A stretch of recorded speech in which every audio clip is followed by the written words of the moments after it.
La verdad sobre María Antonieta, lujos, escándalos, y el camino a la guillotina. El sonido que escuchas no es solo madera cayendo. Es el final de una mujer convertida en símbolo del odio. María Antonieta, para algunos, la reina del exceso. Para otros, una víctima perfecta. ¿Fue realmente una villana o solo una joven atrapada en un trono que nunca pidió? Esta noche, no escuches un juicio. Escucha la verdad oculta entre el lujo, el escándalo y la sangre. Si estas historias de poder, caída y silencio te ayudan a descansar, suscríbete a Throne y Empire. Aquí las grandes figuras de la historia no gritan, susurran mientras duermes. María Antonieta llegó a Francia con solo 14 años. Era extranjera Annie, era joven, y nunca fue amada. Versalles no era un palacio, era una jaula dorada. Allí aprendió a sonreír mientras la observaban, a gastar mientras la juzgaban, a vivir rodeada de oro en un país que comenzaba a morir de hambre. Antes de la caída, hubo brillo. Cuando un pueblo sufre, necesita un rostro para odiar. María Antonieta se convirtió en ese rostro. No por gobernar, sino por existir. Este no es un relato sobre una reina perfecta, es una crónica sobre cómo el lujo puede convertirse en culpa, y la culpa en condena. En esta historia no veremos solo joyas y escándalos. Veremos cómo nace el odio popular, cómo los panfletos destruyen reputaciones, y cómo una mujer se transforma en símbolo de todo lo que debía caer. Escucha con calma. Aquí la verdad no corre, se revela lentamente. María Antonieta nació en Viena el 2 de noviembre de 1755, la 15ª hija de la emperatriz María Teresa de Austria y el emperador Francisco I. Desde su infancia fue una pieza en el tablero político europeo. No eligió su destino, fue elegida para sellarlo. A los 12 años ya sabía que su vida no le pertenecía. Pertenecía a tratados, alianzas y pactos firmados en salones donde ella nunca entraría. Su madre la educó para ser encantadora, no sabia, para sonreír, no gobernar, para agradar, no decidir. La pequeña archiduquesa recibía lecciones de baile, de música, de modales, pero su educación formal fue limitada. Apenas sabía escribir correctamente en alemán. El francés lo aprendió deprisa, con errores que marcarían sus cartas durante toda su vida. No la prepararon para gobernar un reino, la prepararon para decorar uno, y cuando cumplió 14 años la enviaron a Francia como si enviaran un regalo envuelto en seda y lazos dorados. El matrimonio con el delfín Luis Augusto sellaría la paz entre Austria y Francia, dos potencias que habían sido enemigas durante generaciones. Pero María Antonieta no llegó como reina, llegó como promesa, una promesa vestida de blanco que cruzó la frontera entre dos mundos sin saber que jamás volvería a casa. En la isla de Ring, en un pabellón construido exactamente sobre la línea fronteriza, la despojaron ceremonialmente de todo lo austriaco. Sus vestidos fueron retirados, sus sirvientes despedidos. Hasta su pequeño perro de compañía le fue arrebatado. Fue desnudada simbólicamente y revestida con ropajes franceses, como si pudieran cambiar su identidad con solo cambiar su ropa. Ese día dejó de ser María Antonia de Habsburgo, se convirtió en María Antonieta de Francia. Y Francia, sin saberlo, acababa de recibir a su futura chivo expiatorio. La niña que cruzó esa frontera jamás imaginó que 30 años después moriría en una plaza pública, odiada por el pueblo que ahora la recibía con curiosidad. María Teresa de Austria, madre de María Antonieta, fue una de las gobernantas más poderosas de Europa, inteligente, calculadora e implacable. Gobernó el imperio austriaco durante 40 años, sobreviviendo a guerras, traiciones y crisis políticas con astucia y determinación. Para ella, sus 16 hijos no eran individuos con deseos propios, eran instrumentos diplomáticos, piezas de ajedrez que colocar en los tronos de Europa para asegurar alianzas y prevenir guerras. María Antonieta era la menos favorita de sus hijas. No era particularmente inteligente como su hermana María Carolina. No era seria y dedicada como su hermana María Cristina. No mostraba ningún interés en política o administración. Era distraída, juguetona, superficial. Le gustaba correr por los jardines del palacio de St. en Hebrón, jugar con sus perros, vestirse con ropas elegantes y soñar con bailes. Pero era bonita, muy bonita. Cabello rubio dorado, ojos azules brillantes, piel de porcelana, sonrisa encantadora, y eso era suficiente para sellar una alianza con Francia. Desde el momento en que María Antonieta fue enviada a Versalles, María Teresa la bombardeó con cartas largas, detalladas, llenas de instrucciones precisas, críticas constantes y presión implacable. Debes agradar al rey, debes conquistar al delfín, debes tener hijos rápidamente. Dibs representa Gignamenci a Austria. No debes olvidar que eres mi hija y mi embajadora. Cada carta era un recordatorio de que María Antonieta no se pertenecía a sí misma, pertenecía a un propósito político más grande. Y cuando falló en ese propósito, cuando el matrimonio no se consumó durante años, cuando no quedó embarazada, cuando se distrajo con fiestas y juegos, María Teresa fue despiadada en sus reproches. La culpó directamente. La llamó ingenua, frívola, irresponsable. La acusó de no esforzarse lo suficiente para seducir a su esposo. Incluso envió a su propio hijo, el hermano de María Antonieta, José II, a Versalles en 1777 para solucionar el problema del matrimonio no consumado. José habló francamente con Luis Augusto sobre el tema y aparentemente lo convenció de finalmente cumplir con sus deberes maritales. Ese nivel de control, de invasión, de presión constante desde Viena, dejó cicatrices profundas en María Antonieta. Creció sin amor incondicional, solo con expectativas imposibles, y cuando esas expectativas se volvieron insoportables, se refugió en placeres vacíos, en fiestas brillantes, en juegos de cartas hasta el amanecer, en compras compulsivas, en cualquier cosa que la hiciera olvidar, aunque fuera temporalmente, que nunca sería suficiente para su madre. Versalles no era solo un palacio, era un universo completo, un mundo dentro de un mundo, un teatro perpetuo donde todo estaba vigilado, medido, juzgado, comentado. Desde el momento en que María Antonieta cruzó sus puertas doradas el 16 de mayo de 1770, dejó de ser una persona privada, se convirtió en espectáculo público. Cada mañana, docenas de cortesanos de alto rango tenían el privilegio de observarla mientras se vestía en la ceremonia de leva. Cada comida era pública o servida ante multitudes que la miraban comer como si fuera un animal exótico en exhibición. Cada paseo por los jardines era seguido por séquitos de damas de compañía, guardias, cortesanos, curiosos. Cada gesto era analizado, interpretado o convertido en chisme. No había privacidad, no había escape, solo protocolo rígido, tradiciones absurdas y reglas incomprensibles. La joven archiduquesa, acostumbrada a la relativa informalidad de los jardines de Viena y del palacio de Sch en Hebrón, se encontró atrapada en un laberinto kafkiano de etiqueta cortesana. Debía caminar de cierta manera, nunca demasiado rápido ni demasiado lento. Debía hablar en ciertos tonos, nunca demasiado alto ni demasiado bajo. Jamás podía reírse con demasiada fuerza. Eso sería vulgar. No podía mostrar emociones fuertes. Eso sería impropio. Debía sonreír constantemente, pero sin exagerar. Debía ser encantadora, pero no coqueta. Accesible, pero no común. Las damas de la corte francesa la miraban con desdén apenas disimulado, ira, extranjera, y eso ya era un pecado. Ira austriaca, y Austria había sido enemiga de Francia durante generaciones. Era joven, solo 14 años, y su juventud era vista como inexperiencia peligrosa. Y lo peor de todo, era la esposa del futuro rey, lo que la convertía automáticamente en objeto de envidia, resentimiento y observación constante. Luis Augusto, su esposo, no le ofrecía ningún consuelo. Era un joven tímido, torpe, socialmente incómodo, más interesado en cerraduras y mecanismos de relojería que en su bella esposa.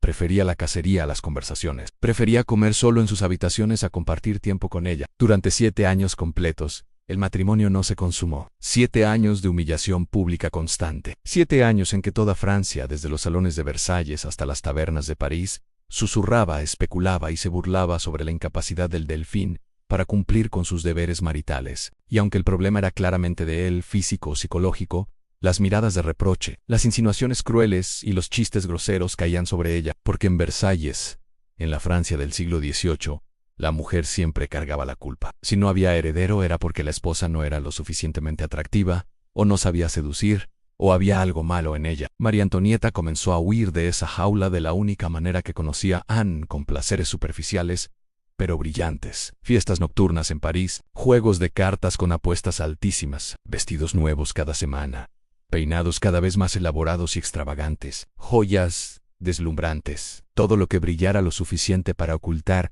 aunque fuera momentáneamente, su profunda e insoportable soledad. Uno de los aspectos más trágicos de la vida de María Antonieta, quizás el más profundamente doloroso, aunque el menos visible, fue su absoluta y devastadora soledad. Llegó a Francia a los 14 años, arrancada de su familia, de su hogar, de todo lo conocido y familiar, sola, completamente sola, sin familia cercana, sin amigos verdaderos, en un país donde no hablaba bien el idioma y donde cada palabra en francés salía de sus labios con acento extranjero que recordaba constantemente a todos que no pertenecía. Un país donde la odiaban por ser austriaca, por representar una alianza política que muchos nobles franceses veían con desconfianza y resentimiento. Su esposo la ignoraba. Durante años Luis Augusto apenas le dirigía la palabra excepto en ocasiones ceremoniales. Prefería pasar su tiempo cazando o trabajando en su taller de cerrajería o comiendo en soledad. No compartía su cama, no compartía sus pensamientos, no compartía nada. Eran dos extraños obligados a vivir juntos por razones de estado. Nada más. La corte la juzgaba constantemente. Cada movimiento, cada palabra, cada elección de vestido, Era criticada, comentada, convertida en munición para intrigas políticas. Su madre la presionaba implacablemente desde lejos con cartas llenas de críticas, recordatorios de sus deberes,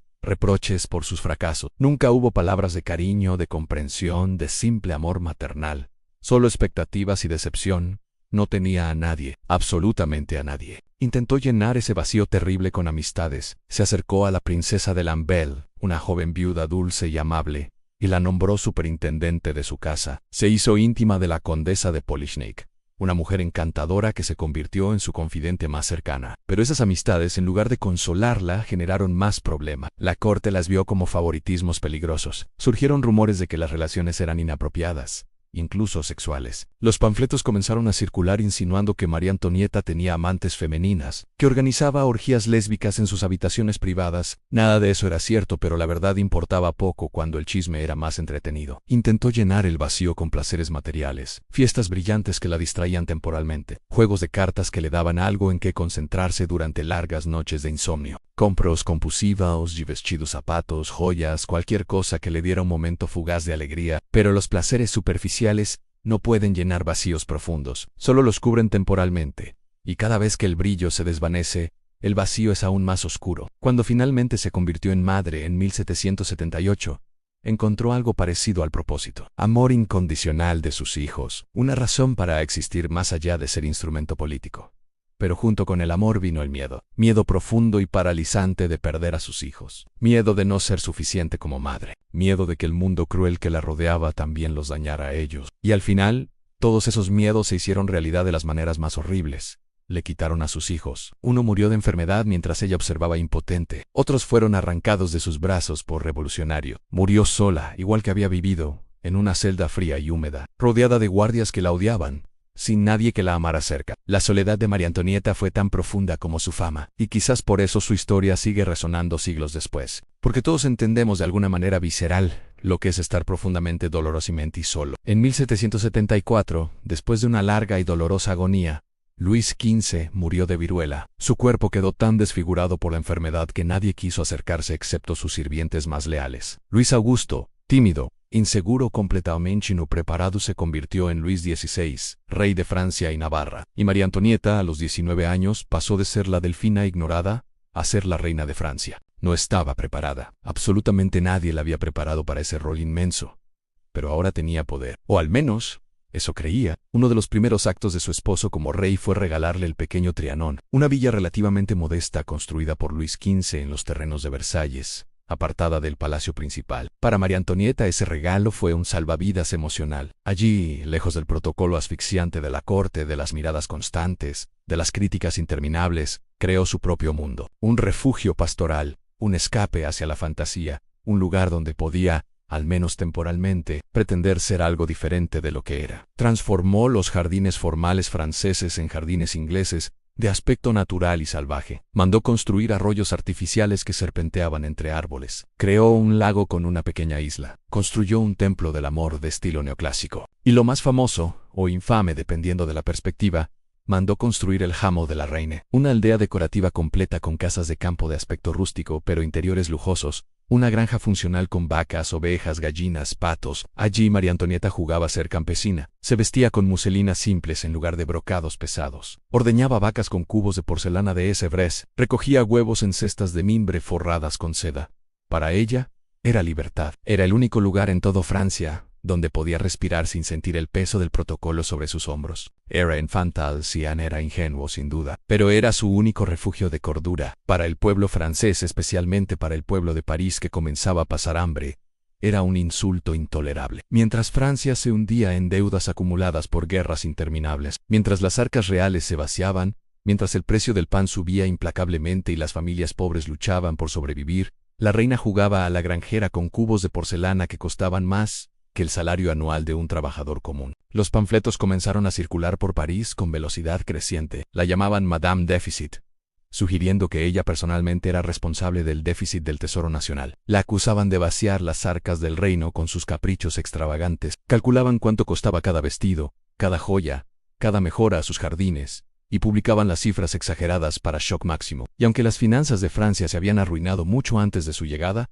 arruinadas por las guerras de Luis XIV y Luis XV, por una corte parasitaria de miles de nobles que vivían del erario público, por un sistema fiscal completamente disfuncional que permitía a los ricos evitar impuestos, mientras los pobres eran exprimidos hasta la última moneda. El pueblo necesitaba un rostro específico en el cual enfocar su ira, y ese rostro era el de una mujer joven, bella, extranjera, visible, vulnerable, perfecta para odiar, perfecta para culpar. Cuando María Antonieta llegó a Francia en 1770, el país ya estaba en crisis profunda, una crisis que llevaba décadas gestándose, ignorada por reyes demasiado ocupados con guerras de gloria, y nobles demasiado ocupados protegiendo sus privilegios. Las guerras de Luis XV habían vaciado el tesoro nacional casi completamente. La guerra de los 7 años contra Inglaterra había sido particularmente desastrosa, terminando en humillante derrota y pérdida de territorios coloniales valiosos. El costo de mantener ejércitos masivos en múltiples frentes había consumido recursos que debieron invertirse en infraestructura,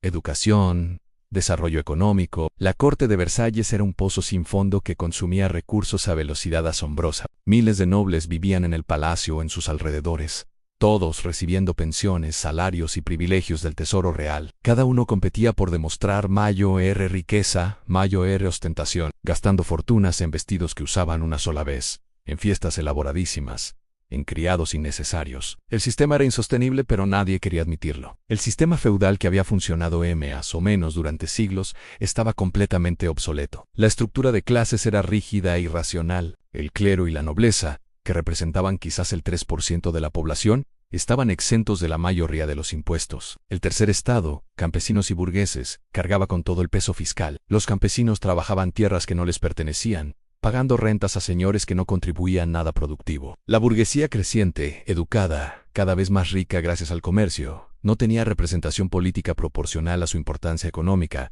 El pueblo estaba cansado de pagar impuestos que financiaban lujos obscenos en Versalles, mientras ellos pasaban hambre. Cansado de ver a nobles holgazanes vivir en opulencia sin trabajar nunca un solo día. Cansado de un sistema que parecía diseñado específicamente para mantenerlos aplastados. Y la aristocracia, ciega a todo excepto su propio privilegio, no veía la tormenta que se acercaba. O la veían pero creían que nunca realmente llegaría, que siempre había sido así y siempre sería así, que el orden divino colocaba a reyes y nobles en la cima y campesinos en el fondo, y eso era inmutable como las leyes de la naturaleza. María Antonieta no causó ninguna de esas crisis. Heredó un sistema roto, deudas imposibles, resentimientos acumulados durante generaciones. Pero nunca entendió realmente la magnitud del problema. Nunca intentó entenderlo. Para ella, criada en palacios rodeada siempre de lujo, las finanzas nacionales eran algo abstracto, números en libros que otros manejaban. El hambre del pueblo era algo lejano, reportes que escuchaba pero que no podía realmente visualizar, porque nunca había conocido privación. Versalles era su mundo, y en ese mundo todo funcionaba perfectamente. Había comida abundante en cada comida, había música cada noche. Había diversión constante. Lo que ocurría más allá de los jardines dorados no era su responsabilidad, o eso pensaba ingenuamente. Pero el pueblo no lo veía así. Para ellos, ella era la reina. Y la reina debía importarle el reino completo, no solo su jardín privado. Debía sentir su dolor. Debía hacer algo para aliviar su sufrimiento. Pero María Antonieta no hizo nada efectivo, porque honestamente no sabía cómo. No fue educada para gobernar, para administrar, para entender economía o política. Fue educada para ser ornamento decorativo en una corte brillante. Y cuando el ornamento se convirtió en chivo expiatorio, no tuvo defensa. No tenía aliados políticos reales. No tenía comprensión del sistema complejo que la condenaba. Solo tenía un nombre, y ese nombre era suficiente para justificar todo el odio acumulado. María Antonieta era hermosa, extraordinariamente hermosa según los estándares de su época. Todos los retratos contemporáneos, todas las descripciones escritas, todos los testimonios lo confirman sin excepción. Piel blanca como porcelana, sin manchas ni imperfecciones. Ojos azules brillantes y expresivos. Cabello rubio dorado natural que reflejaba la luz. Facciones delicadas y armoniosas. Cuello largo y elegante. Porte natural y gracia en cada movimiento. Era la imagen perfecta de la belleza aristocrática del siglo XVIII. Los pintores competían por retratarla. Elizabeth Vigée Lebrun, la pintora más famosa de la época, creó docenas de retratos de la reina, cada uno capturando su belleza desde ángulos diferentes. Algunos la mostraban en trajes de corte elaboradísimos, otros en vestidos simples de muselina, algunos con sus hijos, la imagen de maternidad ideal, pero todos capturaban esa belleza innegable que la hacía destacar, incluso en una corte llena de mujeres hermosas. Pero esa belleza extraordinaria fue un arma de doble filo. La hizo visible de maneras que no podía controlar, deseable de formas que la ponían en peligro, vulnerable a acusaciones que mujeres menos hermosas nunca habrían enfrentado. Las acusaciones de inmoralidad sexual fueron facilitadas, incluso hechas plausibles en la mente del público, precisamente por su belleza. Si hubiera sido menos atractiva, quizás los rumores de amantes múltiples, de orgías secretas, de apetitos sexuales insaciables, no habrían sido tan fácilmente creídos. Pero era bella, deslumbrantemente bella. Y las mujeres bellas siempre son sospechosas, especialmente si tienen poder o acceso al poder, especialmente si son vistas como extranjeras, diferentes, no pertenecientes realmente. La belleza de María Antonieta fue usada sistemáticamente contra ella en la guerra de propaganda que eventualmente la destruiría. En los panfletos pornográficos que circulaban por París, ilustrados con grabados explícitos y obscenos, la dibujaban desnuda en poses sexuales, con múltiples parejas, con guardias reales, anconobles de la corte, con otras mujeres, con animales incluso. En las versiones más extremas y viles, las acusaciones de seducción política se multiplicaron. Decían que usaba su cuerpo hermoso para manipular al rey, para conseguir favores para Austria, para controlar decisiones políticas. Decían que había seducido a ministros, a embajadores, a cualquiera que pudiera serle útil. Nada de eso era cierto, absolutamente nada. María Antonieta era, según todos los testimonios confiables, bastante recatada sexualmente. Su matrimonio tardó 7 años en consumarse, y después de eso sus relaciones íntimas con el rey fueron esporádicas y aparentemente sin gran pasión de ningún lado. No hay evidencia real de ningún amante, aunque posiblemente tuvo una relación romántica con Axel von Fersen. Pero la verdad importaba poco, cuando la mentira era mucho más entretenida y útil políticamente. Su belleza hizo que las mentiras parecieran plausibles. Hoy, siglos después de su muerte, su imagen sigue siendo icónica, peinados imposiblemente elaborados, algunos alcanzando casi 1 metro de altura, decorados con plumas, flores, incluso barcos miniatura, vestidos extravagantes, gibrocados pesados, bordados con hilos de oro y plata, adornados con cintas y encajes, joyas deslumbrantes, collars de diamantes, pendientes de perlas, tiaras de esmeraldas, belleza preservada en retratos, grabados, más recientemente en películas y series de televisión. Pero esa belleza también fue su condena, porque la hizo memorable de maneras que no podía controlar. En la memoria colectiva se convirtió en el rostro del exceso, del lujo obsceno, de todo lo que el antiguo régimen representaba y que debía ser destruido. No importaba que otros gastaran más, no importaba que su influencia política fuera mínima, era hermosa, era visible, era el símbolo perfecto. Hubo un hombre en la vida de María Antonieta cuyo nombre aparece una y otra vez en documentos históricos, en cartas codificadas, en rumores de la época, en especulaciones que continúan hasta hoy. Axel von Fersen, un noble sueco de familia aristócrata antigua, diplomático elegante y culto, militar valiente que había servido en la Guerra de Independencia Americana, del lado de los colonos contra Inglaterra. Wyatt, extraordinariamente apuesto según todas las descripciones. Alto, rubio, ojos claros, porte militar, maneras refinadas, el tipo de hombre que hacía girar cabezas en cualquier salón de Europa. Se conocieron en 1774 en un baile de máscaras de la Ópera de París. Anel tenía 18 años, ella 19. Ambos jóvenes, hermosos, atrapados en vidas que no habían elegido completamente. La conexión fue inmediata y evidente para todos los que los observaron. Hablaron durante horas, olvidando a todos los demás.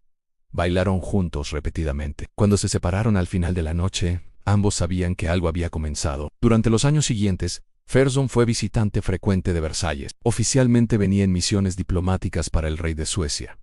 Extraoficialmente, venía a ver a María Antonieta. Pasaban horas juntos, jugaban a las cartas en sus habitaciones privadas, conversaban sobre literatura, música, política, paseaban por los jardines del pequeño Trianon donde podían tener algo de privacidad relativa lejos de los ojos omnipresentes de la corte. ¿Fueron amantes en el sentido físico completo? No hay pruebas definitivas que lo confirmen o lo nieguen. Los historiadores han debatido la cuestión durante siglos sin llegar a consenso, pero hay cartas escritas en código, cartas ardientes y emotivas que sugieren mucho más que simple amistad. En una de ellas, descubierta siglos después, María Antonieta escribe: «Ante Amon, siempre te amaré». Te lo juro. En otra carta, en código más elaborado, habla de encuentros nocturnos, de momentos rabados, de pasión contenida por miedo al escándalo. Fersen guardó esas cartas cuidadosamente toda su vida. Las llevó consigo a través de exilios, guerras, años de peligro. Nunca se casó, aunque tuvo oportunidades de hacer alianzas matrimoniales ventajosas. Cuando le preguntaban por qué permanecía soltero, respondía vagamente que su corazón ya estaba comprometido. Cuando la revolución estalló y la familia real se convirtió en prisionera, fue Fersen quien organizó incansablemente el plan de fuga más elaborado, el plan de Varens,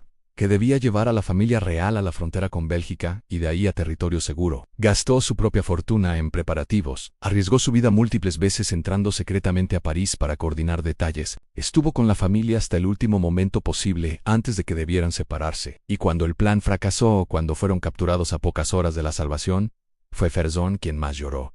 Escribió en su diario personal Tadou, he perdido lo que más amaba en el mundo después de la ejecución de María Antonieta el 16 de octubre de 1793. Fersen nunca se recuperó realmente. Continuó su vida, sirviendo en varias capacidades diplomáticas y militares para Suecia. Pero los que lo conocían decían que algo en él había muerto ese día en París.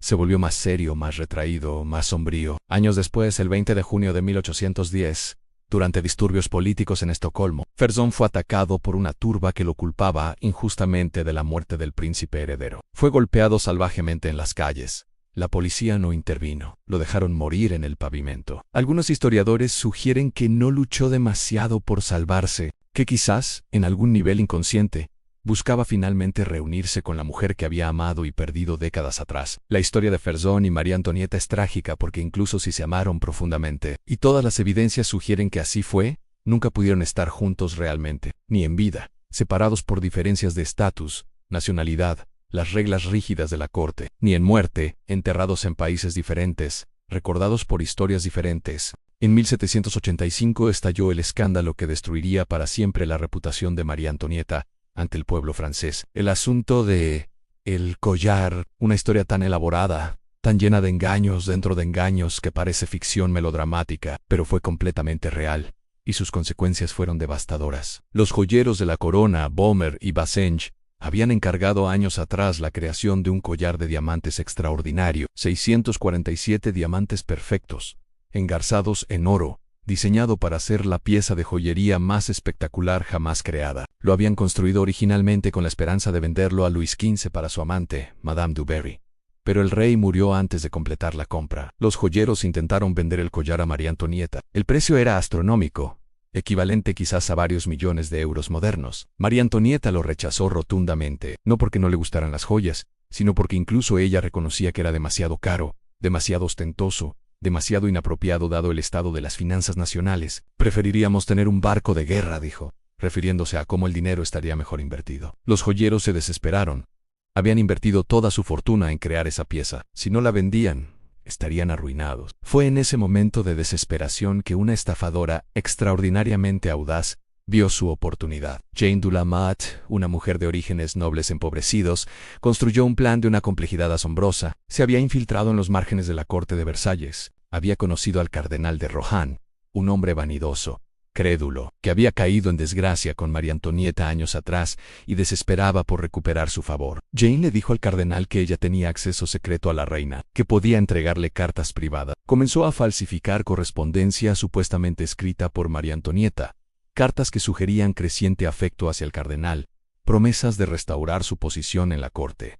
El cardenal, desesperado por creer, creyó. Jean fue más lejos. Organizó un encuentro nocturno en los jardines de Versalles entre el cardenal y una prostituta, vestida y maquillada para parecerse a María Antonieta. En la oscuridad durante solo unos minutos, el cardenal creyó estar hablando con la reina. Fue suficiente para convencerlo completamente. Entonces Jane ejecutó la parte final de su plan. Le dijo al cardenal que la reina deseaba secretamente comprar el collar de diamantes, pero no podía hacerlo públicamente por razones políticas, que necesitaba que él actuara como intermediario secreto, que comprara el collar en su nombre, se lo entregara a ella en privado, y ella pagaría gradualmente. El cardenal, completamente engañado, aceptó. Usó su crédito para obtener el collar de los collaros. Se lo entregó a un mensajero enviado por Jean, creyendo que iba a manos de la reina. Pero Jean simplemente robó el collar, lo desmontó y vendió los diamantes individualmente en mercados de toda Europa. Cuando los joyeros intentaron recibir el primer pago de la reina, todo el engaño salió a la luz. María Antonieta estaba completamente inocente. absolutamente inocente. Ni siquiera sabía que el collar había sido comprado en su nombre, pero no importó, el pueblo ya había decidido. Los panfletos la pintaban como cómplice, como la verdadera cerebro detrás del plan, como una mujer caprichosa, manipuladora, sedienta de lujo obsceno, que había orquestado todo el fraude para obtener los diamantes sin pagar. El juicio fue público y sensacional. El cardenal fue finalmente absuelto, el tribunal decidiendo que había sido víctima de engaño. Jean fue condenada, marcada con hierro caliente y sentenciada a prisión, aunque eventualmente escapó a Inglaterra. Pero María Antonieta perdió algo mucho más valioso que cualquier collar: perdió la confianza del pueblo. A partir de ese momento, cada rumor sobre ella fue creído automáticamente. Cada acusación, sin importar cuán absurda, fue aceptada como verdad. Se decía que tenía docenas de amantes, que era lesbiana, que corrompía al rey débil, que conspiraba con Austria contra Francia. Nada de eso era cierto.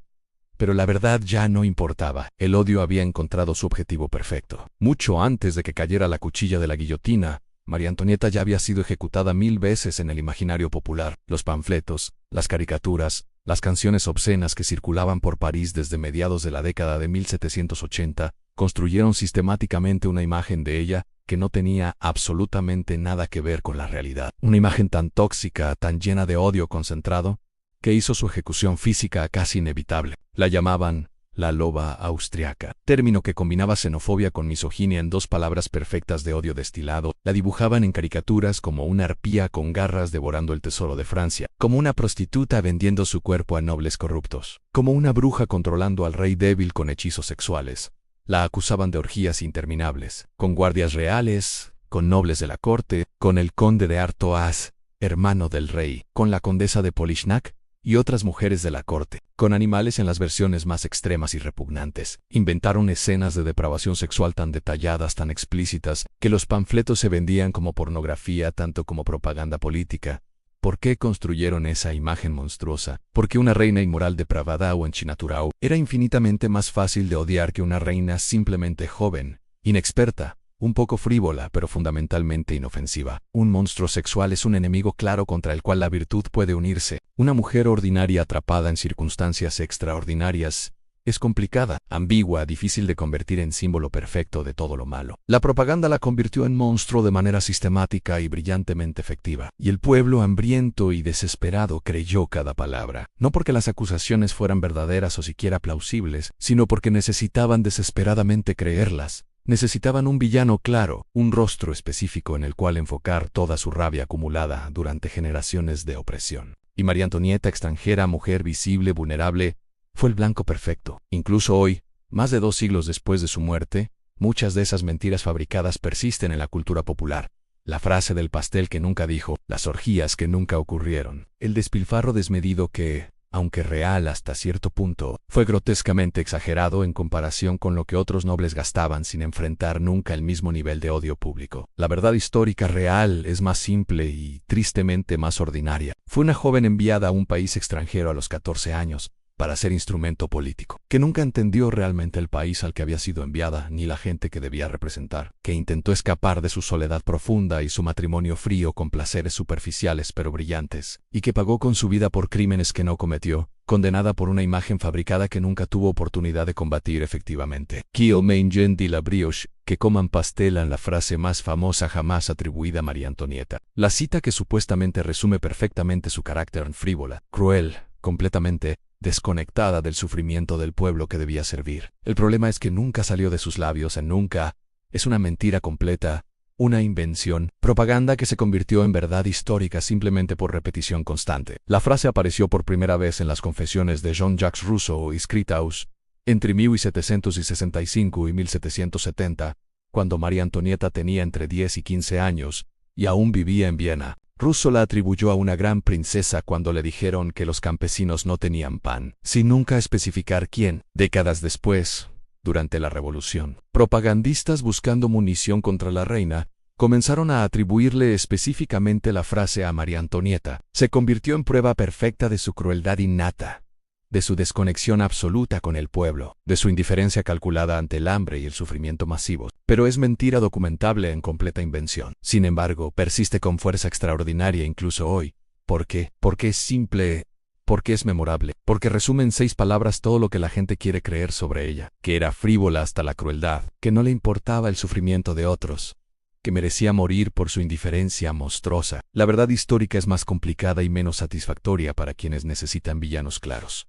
María Antonieta no era cruel, no era sádica, no deseaba activamente el sufrimiento de nadie. Era ignorante, protegida, criada desde nacimiento en una burbuja impermeable de privilegio aristocrático que le impedía comprender realmente, visceralmente, la vida fuera de palacios y jardines dorados. No entender el hambre porque nunca la has experimentado no es lo mismo que desear el hambre. No comprender la pobreza porque nunca has visto privación real no es lo mismo que crear pobreza intencionalmente. Pero la historia, especialmente la historia popular, eligió juzgarla como si ignorancia y malicia fueran exactamente lo mismo, como si no comprender automáticamente equivaliera a odiar. La frase del pastel es el ejemplo perfecto, casi textbook, de cómo una mentira bien contada, simple y memorable, puede destruir una reputación para siempre, incluso siglos después de la muerte, incluso cuando la verdad está completamente documentada y disponible para cualquiera que se moleste en investigar. La mentira gana una y otra vez, porque es más fácil de recordar, más fácil de contar, más satisfactoria emocionalmente para el odio que necesita justificación.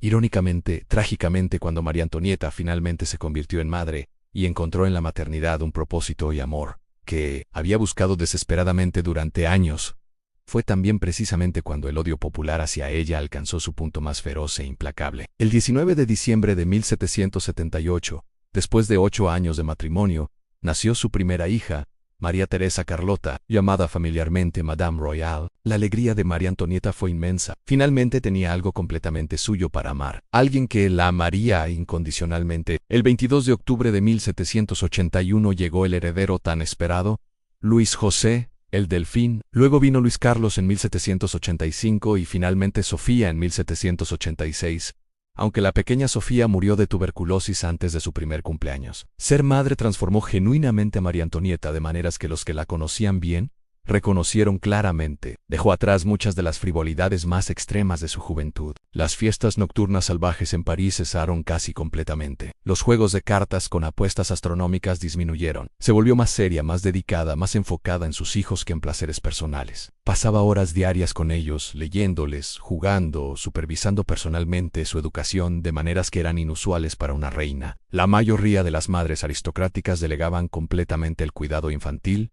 a nodrizas y tutores. María Antonieta insistía en estar presente, en participar activamente, pero el pueblo no vio esa transformación. No vio a la madre devota. Solo vio lo que los panfletos cada vez más viciosos querían que viera. La llamaban la loba austriaca con intensidad renovada. Decían que sus hijos no eran de Luis XVI, que eran bastardos concebidos con amantes diversos, que el Delfín era hijo de Fersen, que María Teresa era hija del conde de Artois, que ella mantenía orgías secretas en el pequeño Trianon y que sus hijos eran producto de esas depravaciones. Las ilustraciones pornográficas que circulaban por París se volvieron aún más brutales y explícitas. Una mostraba a María Antonieta desnuda en cama con múltiples hombres identificados por nombre, otra la mostraba en actos sexuales con otras mujeres de la corte, otra, particularmente vil, la mostraba con animales, todas diseñadas con un solo propósito: destruir cualquier resto de respeto o simpatía hacia la corona. Y funcionaron brillantemente. María Antonieta, que ahora pasaba la mayoría de sus días cuidando a sus hijos con ternura genuina, leyéndoles cuentos, jugando con ellos en los jardines privados del Trianon,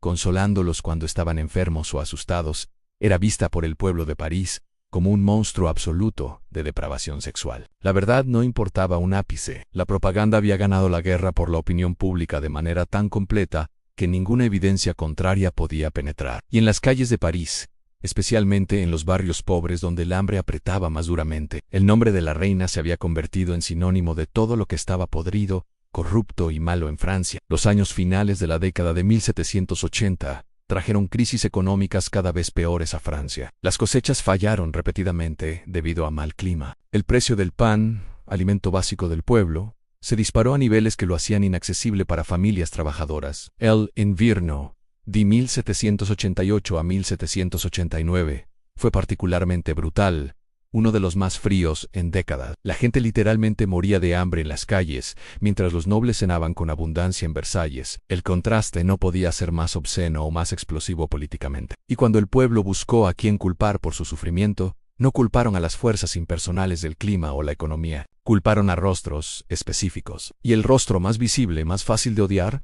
era el de María Antonieta, no el de Luis XVI, que realmente tomaba decisiones políticas aunque fueran indecisas y contradictorias, no el de los ministros de finanzas que manejaban el tesoro, no el de los nobles que consumían recursos sin contribuir nada productivo. Culperón en la reina, porque era visible, porque era mujer, porque era extranjera, porque gastaba en vestidos mientras ellos morían de hambre.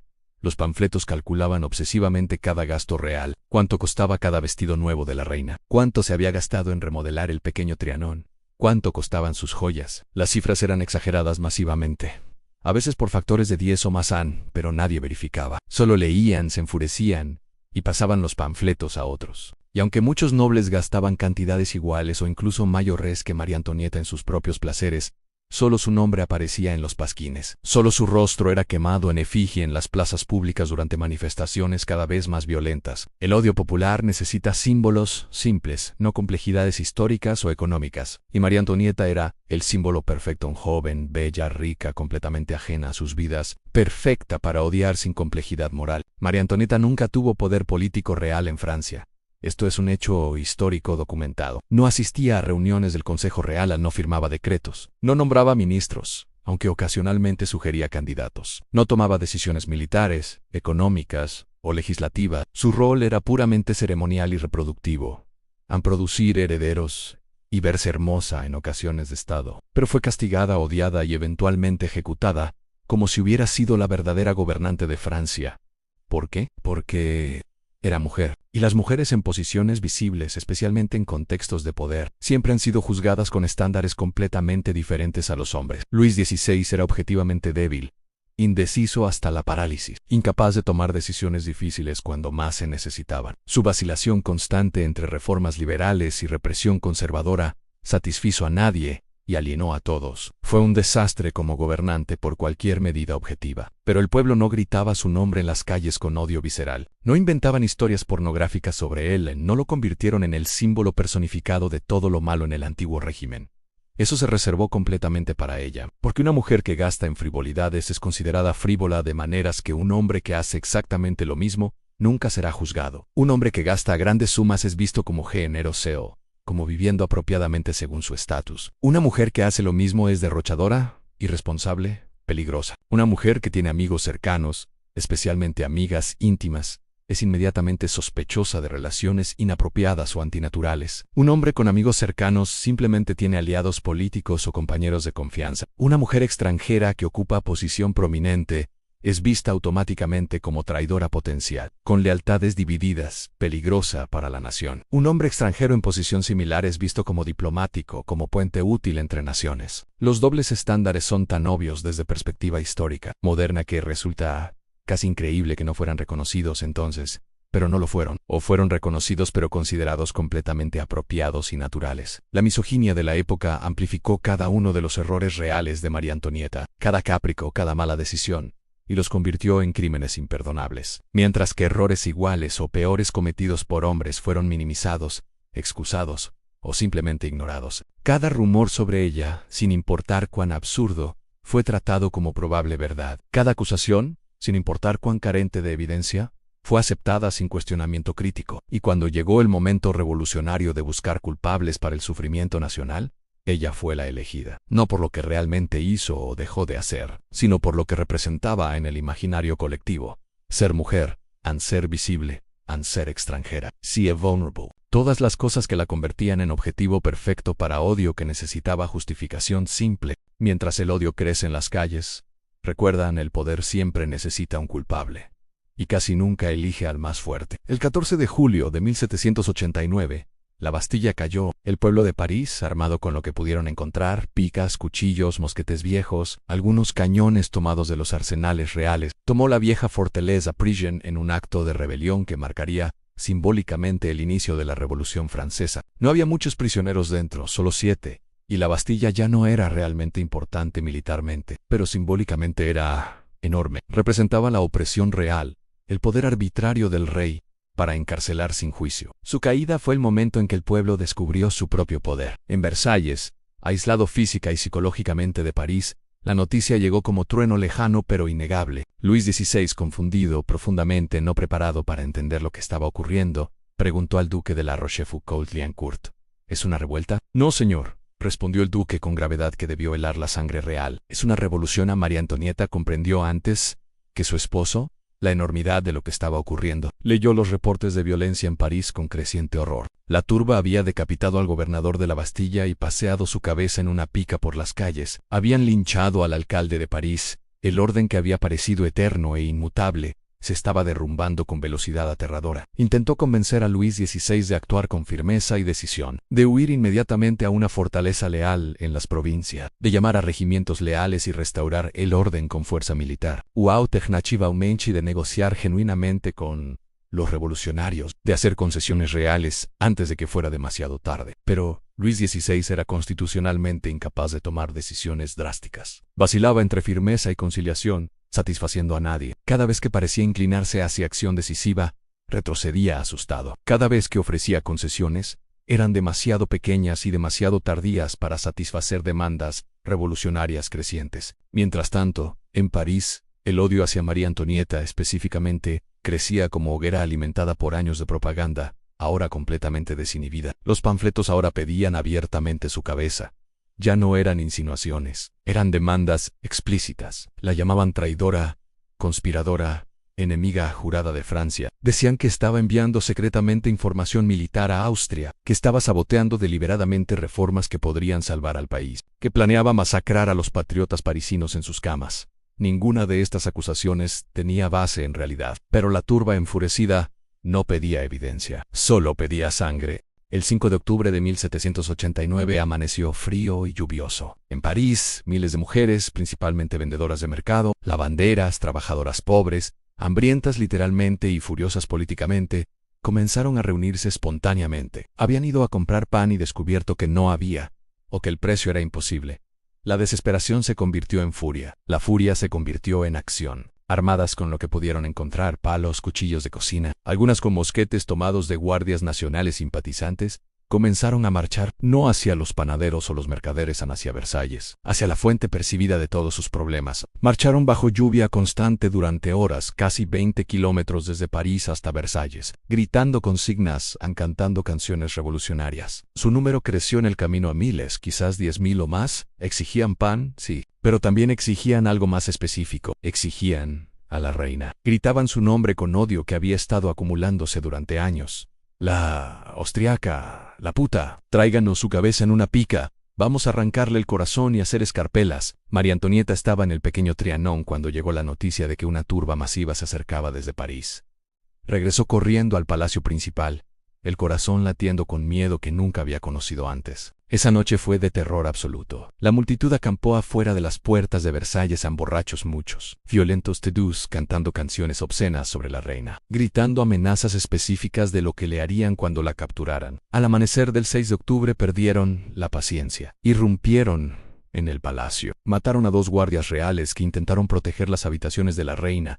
Los decapitaron con picas y pasearon sus cabezas sangrantes en palos. Buscaron a María Antonieta específicamente. Querían matarla. Irrumpieron en sus aposentos gritando su nombre. Ella apenas escapó, jayo descalza, despeinada, en camisón, por pasadizos secretos que conectaban sus habitaciones con las del rey. Se refugió con Luis XVI y sus hijos, y juntos esperaron, sin saber si vivirían o morirían. Finalmente fue Lafayette, comandante de la Guardia Nacional, quien llegó con tropas y negoció una tregua temporal. Pero la turba tenía demandas. Querían ver a la familia real. Querían llevarlos a París donde pudieran ser vigilados constantemente. Lafayette obligó a la familia real a salir al balcón y enfrentar a la multitud directamente. María Antonieta salió con sus 2 hijos, aferrándolos contra ella como escudos humanos. La multitud la abucheó salvajemente. Le gritaron obscenidades. Lafayette le susurró urgentemente que enviara a los niños adentro, y que hiciera una reverencia, que mostrara respeto al pueblo, que se humillara. Elohi, con los niños a salvo adentro, se quedó sola en el balcón, y se inclinó profundamente ante la turba que quería su muerte. Por un momento extraordinario, la multitud se calmó. Algunos, sorprendidos por el gesto de dignidad en medio del terror, incluso aplaudieron a Anne, pero no duró. La tregua era temporal. Esa tarde, la familia real fue forzada a abandonar Versalles para siempre. Fueron llevados a París en carruajes rodeados por la turba. Jamás regresarían al Palacio Dorado que había sido su prisión y su refugio. La familia real fue instalada en el Palacio de las Tullerías en el corazón de París. El palacio había estado esencialmente abandonado durante décadas. Luis XVI y Luis XV Habían preferido Versalles. Estaba deteriorado, mal mantenido, frío, pero más importante que el estado físico del edificio era su significado simbólico. No eran huéspedes.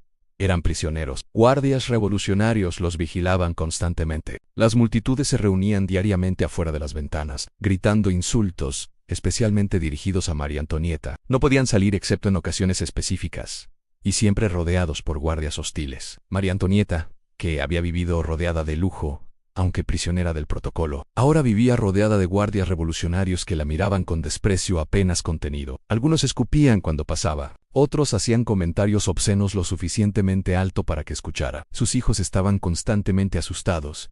Preguntaban por qué la gente los odiaba, por qué no podían regresar a Versalles, por qué vivían como prisioneros. María Antonieta intentaba consolarlos con mentiras gentiles, sobre todo volviendo pronto a la normalidad. Pero ella misma no lo creía. Su esposo estaba psicológicamente paralizado, físicamente presente pero mentalmente ausente. No tomaba decisiones, no ofrecía liderazgo, solo esperaba pasivamente que algo cambiara. Y en esa crisis, María Antonieta se transformó. Por primera vez en su vida se convirtió en lo que nunca había sido, en una líder.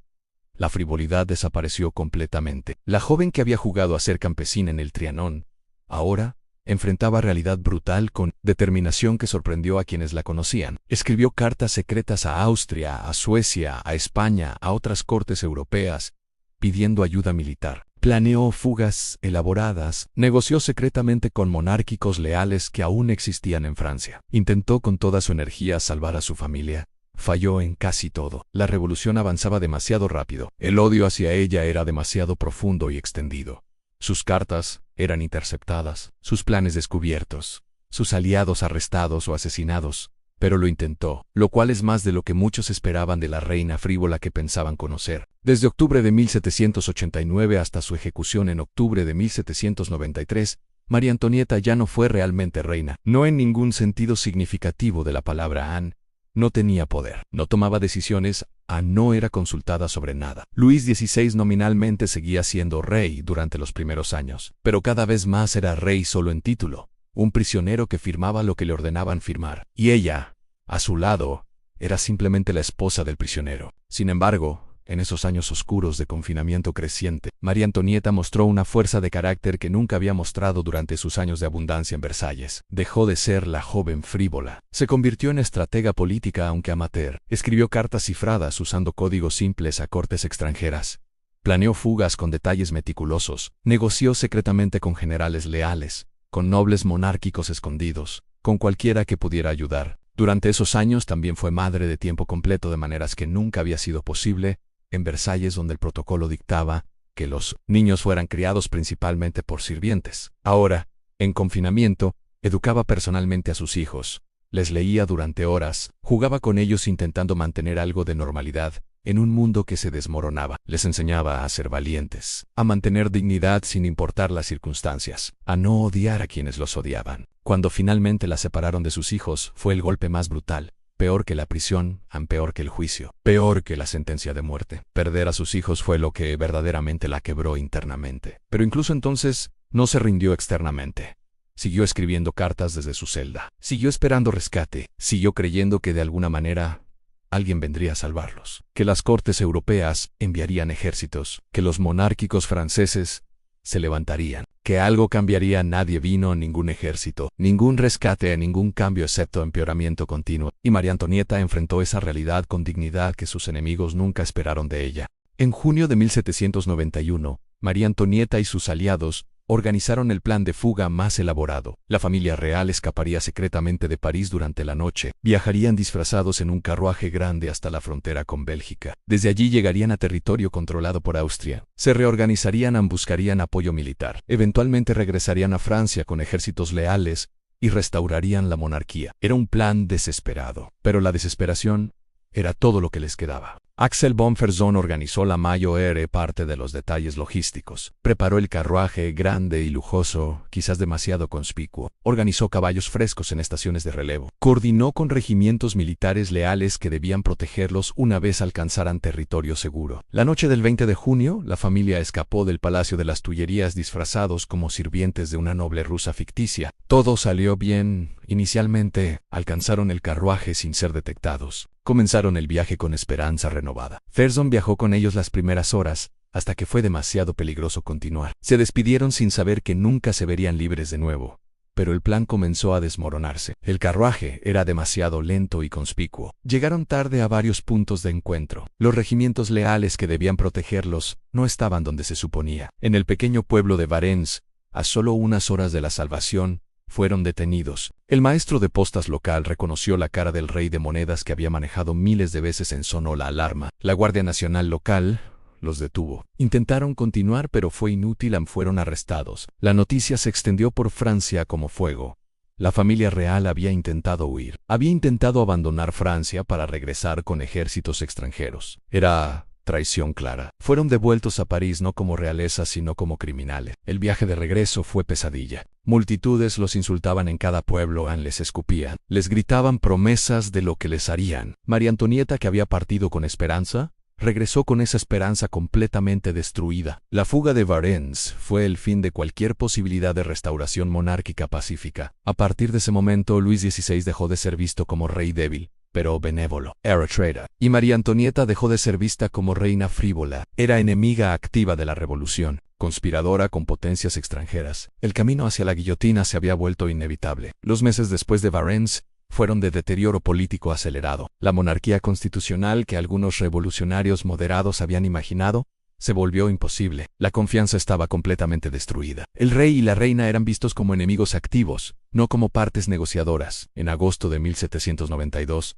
las multitudes atacaron el Palacio de las Tullerías nuevamente. Esta vez no para llevar a la familia real a otro palacio, sino para destruir la monarquía completamente. La familia real fue transferida a la Torre del Temple, una fortaleza medieval en París, ahora convertida en prisión real. Las condiciones empeoraron dramáticamente. Ya no eran tratados ni siquiera con la cortesía mínima debida a prisioneros nobles. Eran criminales comunes esperando juicio. El 21 de enero de 1793, Luis XVI fue ejecutado en la Plaza de la Revolución, rebautizada de la Place Luis XV. Su crimen oficial, traición contra la nación francesa. Su castigo, la guillotina, la máquina de matar eficiente y democrática inventada para hacer las ejecuciones más humanas. Luis XVI murió con dignidad. Intentó hablar a la multitud, pero sus palabras fueron ahogadas por tambores.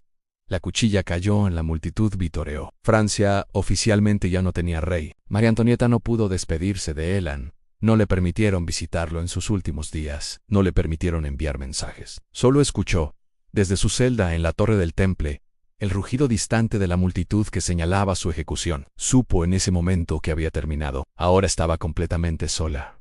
Viuda de un rey ejecutado, prisionera sin protección de ningún tipo, madre separada de sus hijos, y aún profundamente odiada por el pueblo que pronto vendría por ella también. Le quitaron a sus hijos poco después. A su hija María Teresa, ya adolescente, la separaron a otra celda. A su hijo Luis Carlos, de apenas 8 años, el niño que debía haber sido Luis XVII, lo llevaron a otra parte de la torre donde sería entregado a un zapatero revolucionario llamado Antoine Simon. Allí sería adoctrinado, maltratado física y psicológicamente, obligado a beber alcohol, forzado a firmar declaraciones falsas contra su propia madre, acusaciones de abuso, mentiras fabricadas específicamente para destruir la última imagen humana que quedaba de María Antonieta. Ella, que había sido madre devota, que había amado a sus hijos más que a nada, ahora era pintada como monstruo que los había abusado sexualmente.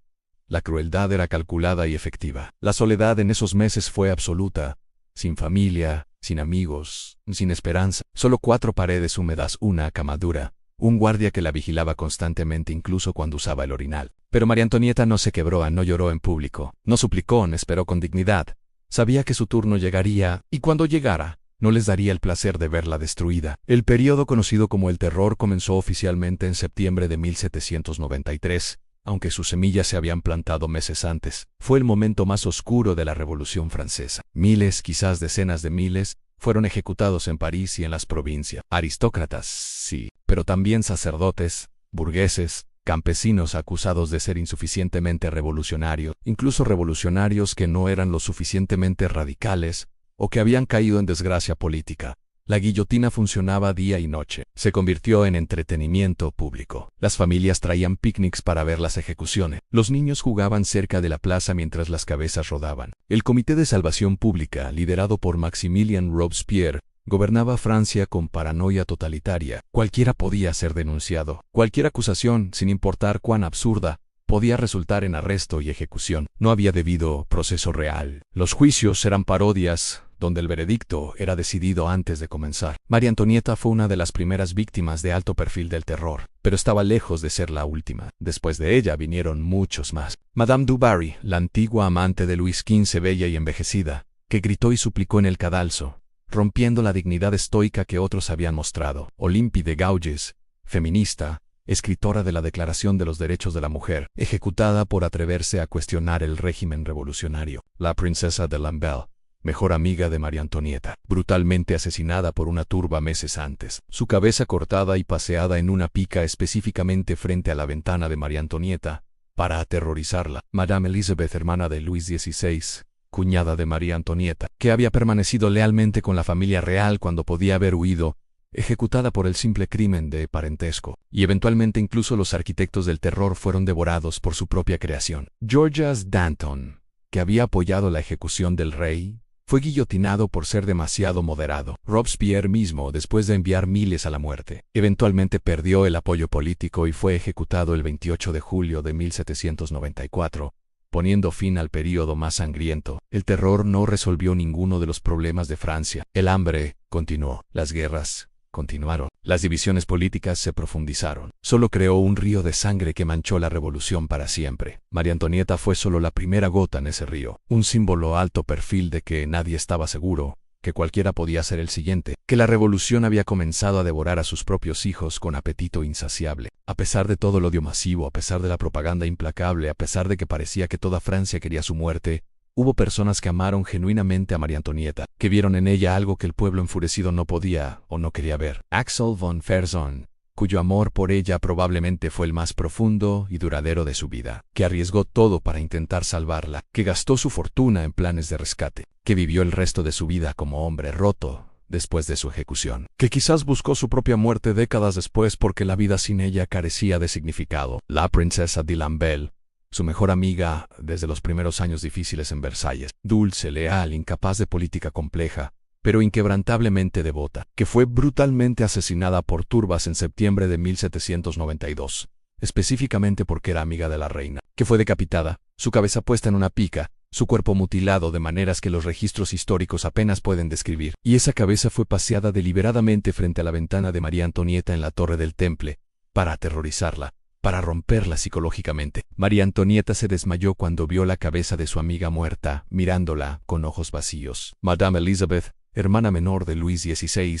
cuñada de María Antonieta, que permaneció con la familia real cuando hubiera sido fácil huir a territorio seguro, que compartió su prisión, que consoló a los niños, que ofreció apoyo inquebrantable incluso cuando todo parecía perdido, que fue ejecutada, en mayo de 1794, meses después de María Antonieta, por el simple crimen de ser leal a su familia y sus hijos, especialmente su hija María Teresa, llamada Madame Royal, que la amó con la devoción simple e incondicional que solo un niño puede dar, que lloró cuando la separaron de su madre, que durante años después, como única sobreviviente de la familia real inmediata, cargó el trauma de haber perdido literalmente a todos. Esas personas vieron algo en María Antonieta que las multitudes con antorchas no vieron. No vieron a la reina frívola de los panfletos. Vieron a la amiga leal que recordaba cumpleaños y preguntaba por familia. A la madre devota que pasaba horas jugando con sus hijos en los jardines. A la mujer asustada pero valiente que enfrentaba situaciones imposibles con dignidad. A la persona real detrás de la corona y la propaganda. Sus testimonios, sus cartas conservadas, sus acciones de lealtad incluso ante muerte probable, hablan de una María Antonieta muy diferente a la de la historia popular. Hablan de alguien capaz de inspirar amor profundo de lealtad, dice. Pero esas voces fueron ahogadas durante la revolución. Porque en tiempos de violencia revolucionaria, la complejidad no importa. Solo importa el símbolo. Y María Antonieta fue convertida en el símbolo perfecto del enemigo. Sin importar cuántos la amaran, sin importar cuánto bien genuino hubiera en ella. Solo importaba el odio colectivo que necesitaba enfocarse en un rostro específico. ¿Quién era realmente María Antonieta cuando nadie la miraba? No la reina de los panfletos pornográficos, no el monstruo de la propaganda revolucionaria, sino la mujer, la persona privada detrás de todos los roles públicos. Las cartas que escribió, especialmente las privadas a su madre y hermanos, revelan a alguien más complicado que cualquier caricatura. Era insegura de maneras que sorprenden. Constantemente buscaba aprobación, de su madre especialmente, aunque nunca la recibió realmente, de la corte, que la juzgaba implacablemente, de su esposo que la ignoraba durante años. Se sentía inadecuada constantemente. no lo suficientemente inteligente, no lo suficientemente seria, no lo suficientemente buena en su rol. Y tenía razón en cierto sentido. No era particularmente inteligente en términos académicos. No entendía política compleja. La economía la aburría. No tenía talento natural para administración o gobierno. Pero tampoco era estúpida como la propaganda sugería. Podía ser perceptiva sobre personas. Entendía dinámicas sociales intuitivamente. Tenía talento musical real, tocaba el arpa bien, cantaba hermosamente, amaba las artes, especialmente el teatro. Era capaz de gran lealtad hacia quienes consideraba amigos verdaderos. Era contradictoria de maneras muy humanas, frívola pero capaz de profundidad emocional, superficial en gustos, pero sensible al dolor, ignorante de realidades políticas, pero no intencionalmente cruel, egoísta en placeres pero generosa, con dinero hacia amigos necesitados, infantil en algunos aspectos pero capaz de coraje maternal feroz. En otras palabras, era humana, compleja, imperfecta, ni santa ni demonio, como todos, pero la historia popular no permite esa complejidad. Exige claridad. Villana o heroína culpable o inocente buena o mala. Y María Antonieta no cabe cómodamente en ninguna de esas categorías. Fue alguien que hizo lo mejor que pudo en circunstancias imposibles, que cometió errores, algunos grandes, que mostró mal juicio político consistentemente, que fue ingenua de maneras que costaron caro, pero que también amó genuinamente a sus hijos, que mostró dignidad bajo presión extrema, que enfrentó muerte horrible con coraje que sorprendió incluso a sus enemigos. Y quizás esa es la verdad más importante que la historia a menudo olvida, que detrás de cada símbolo histórico, detrás de cada figura legendaria, hay solo una persona asustada, confundida intentando sobrevivir, y a veces fracasando. María Antonieta no fue la única reina en la historia europea destruida por fuerzas más grandes que ella. El patrón se repite con regularidad inquietante a través de los siglos. Ana Bolena, segunda esposa de Enrique VIII de Inglaterra, decapitada en 1536 por cargos de adulterio, incesto y traición que eran completamente fabricados. Su crimen real fue no producir heredero varón, y que el rey se había cansado de ella. María Estuardo, reina de ejecutada en 1587 por Isabel I de Inglaterra,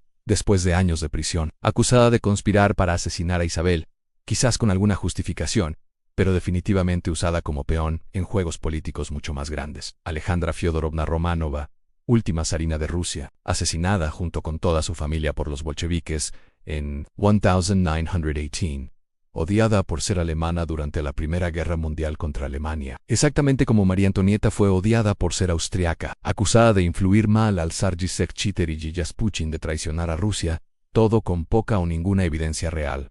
El patrón es inquietantemente consistente. Mujeres en posiciones de poder visible pero no real, extranjeras, lo que las hace vulnerables automáticamente a acusaciones de traición durante crisis, acusadas de conspiración, de inmoralidad sexual, de corrupción del rey débil, y ejecutadas no tanto por lo que hicieron, sino por lo que representaban. Porque cuando un sistema político cae, los símbolos deben caer con él, y las reinas, especialmente las reinas extranjeras, son símbolos perfectos, visibles, vulnerables, fáciles de odiar sin complejidad moral. María Antonieta encaja perfectamente en ese patrón histórico. Como Ana Bolena, fue destruida parcialmente por acusaciones sexuales completamente falsas. Como María Estuardo, fue vista como amenaza política por su origen extranjero. Como Alejandra Romanova, fue ejecutada no por crímenes específicos demostrables, sino porque representaba un sistema que debía ser destruido. La historia claramente no es amable con mujeres en posiciones de poder, incluso poder mayormente simbólico. Las juzga más duramente que a hombres en posiciones similares.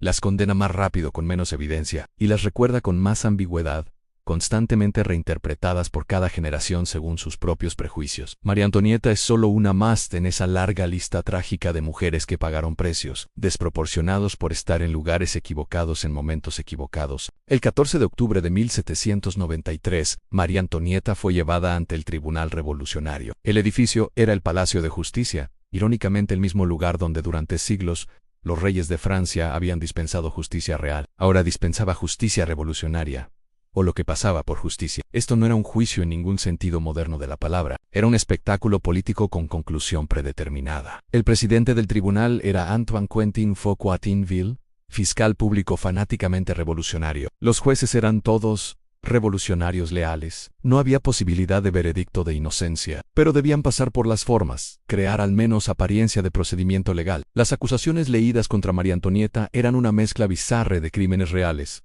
exageraciones masivas y fantasías completas. Traición, sí, basada en sus cartas a Austria y su participación en el plan de fuga de Barents. Eso al menos tenía alguna base fáctica, aunque el contexto importaba. Conspiración con enemigos extranjeros de Francia. Nuevamente, parcialmente cierto, ella había buscado ayuda de otras cortes europeas. Dilapidación del tesoro público. Exageradamente inflado pero no completamente inventado.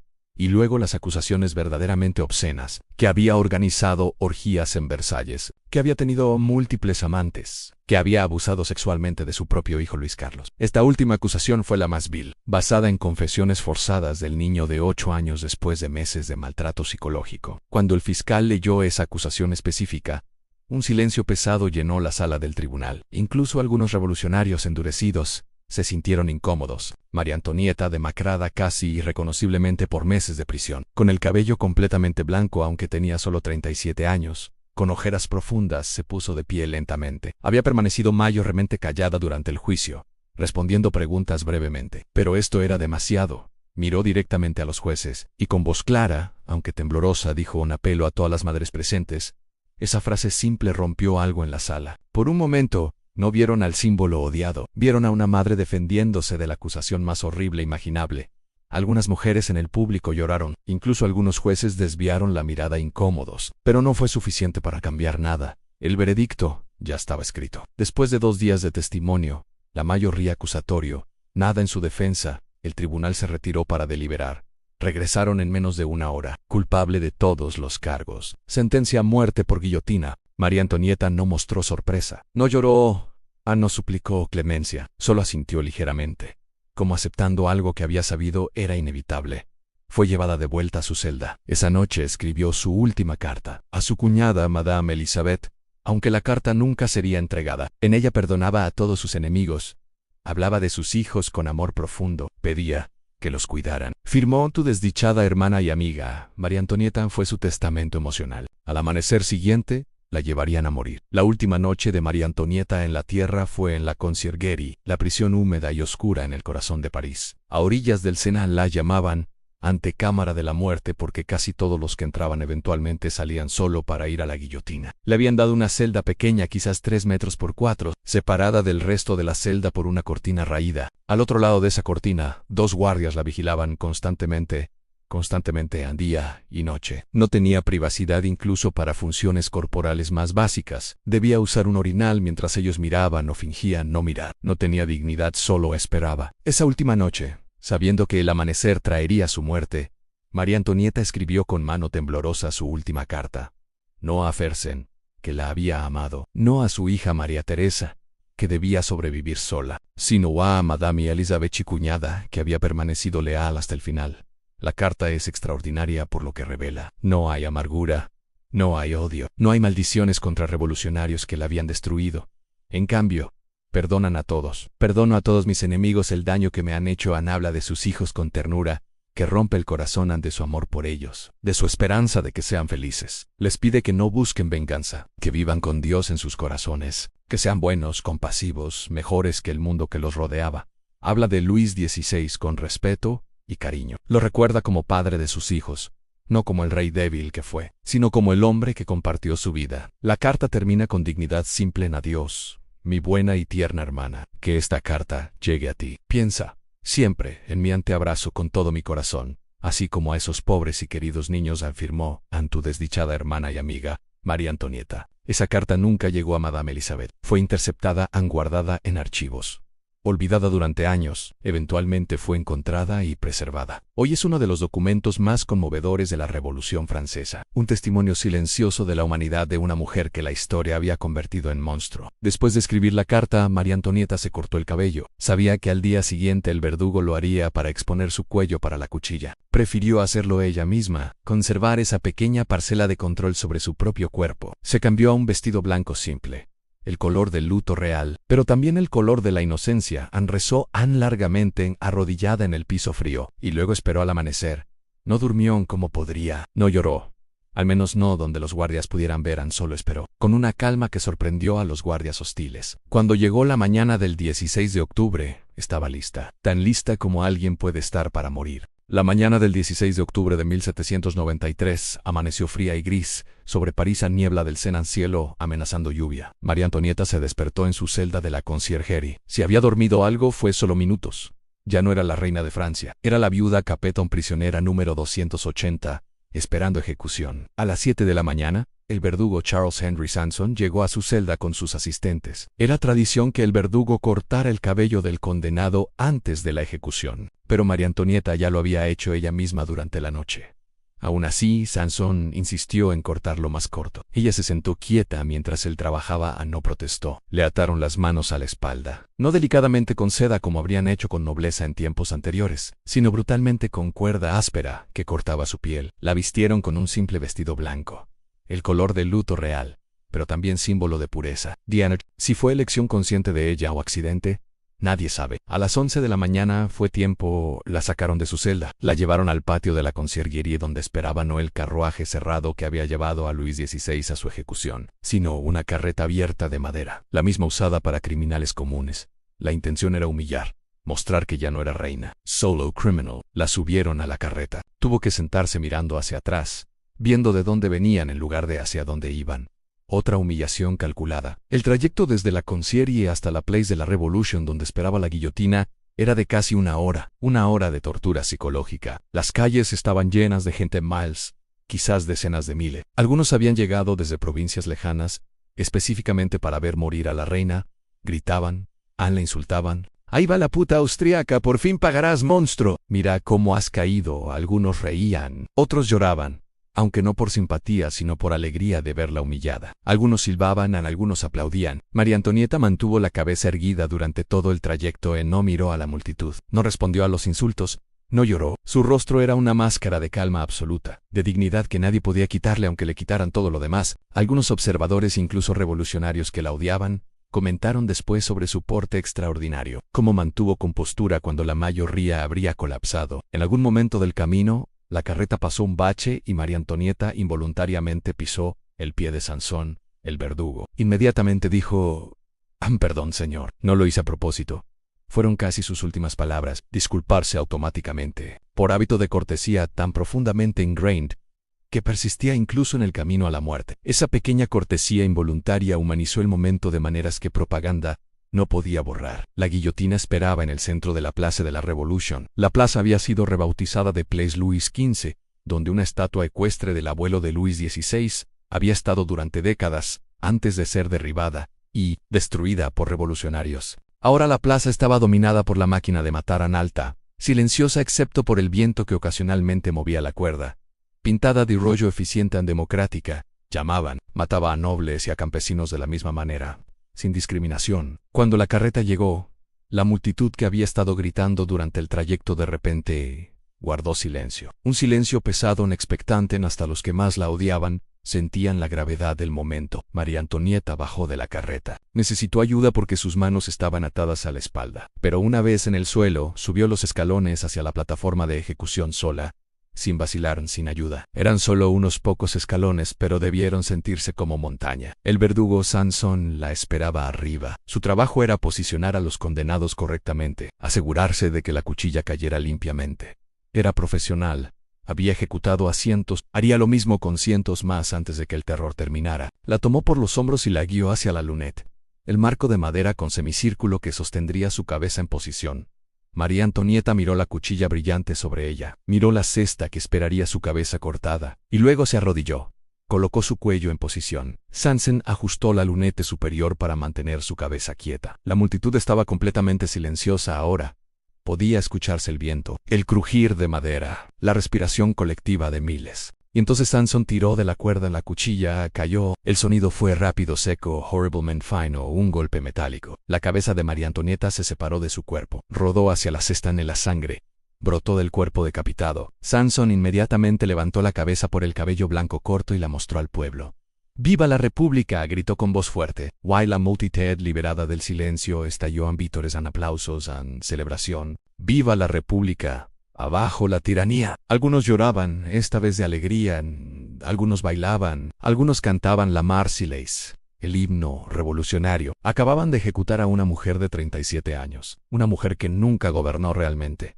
que nunca tomó decisiones políticas significativas, que nunca fue responsable de las guerras que vaciaron el tesoro ni del hambre que mataba campesinos, pero que había cargado hasta este momento final con todo el odio de un pueblo que necesitaba desesperadamente alguien a quien culpar por su sufrimiento. El cuerpo de María Antonieta fue bajado de la guillotina. Su cabeza fue colocada entre sus piernas, una práctica estándar con ejecutados. Fue envuelto en una sábana burda y arrojado en un ataúd de madera barata. Ese mismo día, sin ceremonia, sin palabras, sin marcador, fue enterrado en una fosa común en el cementerio de la Madeleine, el mismo cementerio donde había sido enterrado el cuerpo de Luis 16 meses antes, arrojado literalmente encima de otros cuerpos. Cal fue vertida encima para acelerar la descomposición y reducir el olor, como si nunca hubiera existido, como si 23 años como reina de Francia no significaran nada, y para la República Revolucionaria no significaban nada, significaban exactamente lo que debía ser borrado. Pero María Antonieta no desapareció en esa fosa común, se convirtió en otra cosa, en fantasma no, en símbolo, en pregunta histórica que cada generación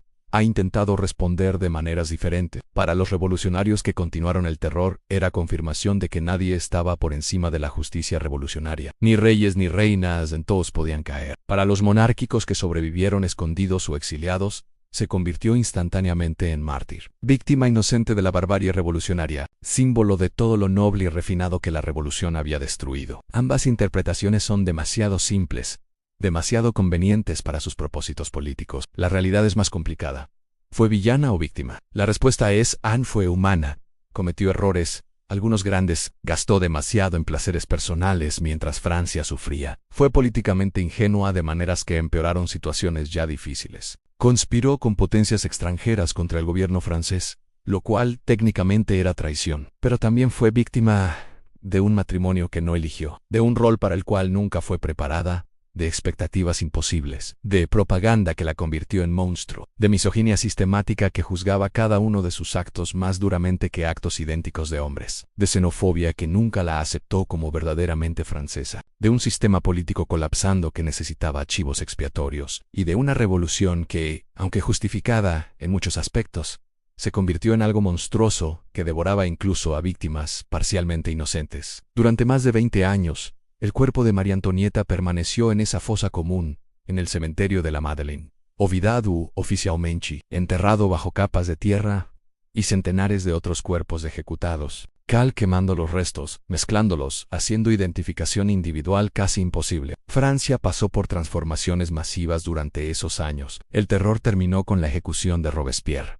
El Directorio gobernó caóticamente. Napoleón Bonaparte tomó poder, primero como primer cónsul, luego como emperador. Francia tuvo gloria militar pero a costos terribles. Eventualmente Napoleón cayó, fue exiliado, y en 1814 a 1815, la monarquía borbónica fue restaurada. Luis XVIII, hermano de Luis XVI, se convirtió en rey de Francia, y uno de sus primeros actos fue intentar recuperar los restos de su hermano ejecutado y de María Antonieta. Ordenó excavaciones en el cementerio de la Madeleine. El área había sido desarrollada durante el Imperio Napoleónico. Construir sobre un cementerio no era inusual en esa época, pero los registros se habían mantenido. Sabían aproximadamente dónde había sido enterrada María Antonieta. Cavaron. Encontraron huesos, muchos huesos mezclados. ¿Cómo identificar cuáles específicamente pertenecían a la antigua reina? Usaron varios métodos. Algunos huesos estaban marcados con cal que había sido vertida sobre cuerpos de ejecutados nobles para acelerar descomposición. Eso ayudó a estrechar la búsqueda. Encontraron un cráneo femenino que parecía de edad correcta. Restos de un vestido blanco, aunque deteriorado hasta ser casi irreconocible. No había certeza absoluta. No podía verla con métodos de 1815. Pero los Borbones restaurados necesitaban símbolos.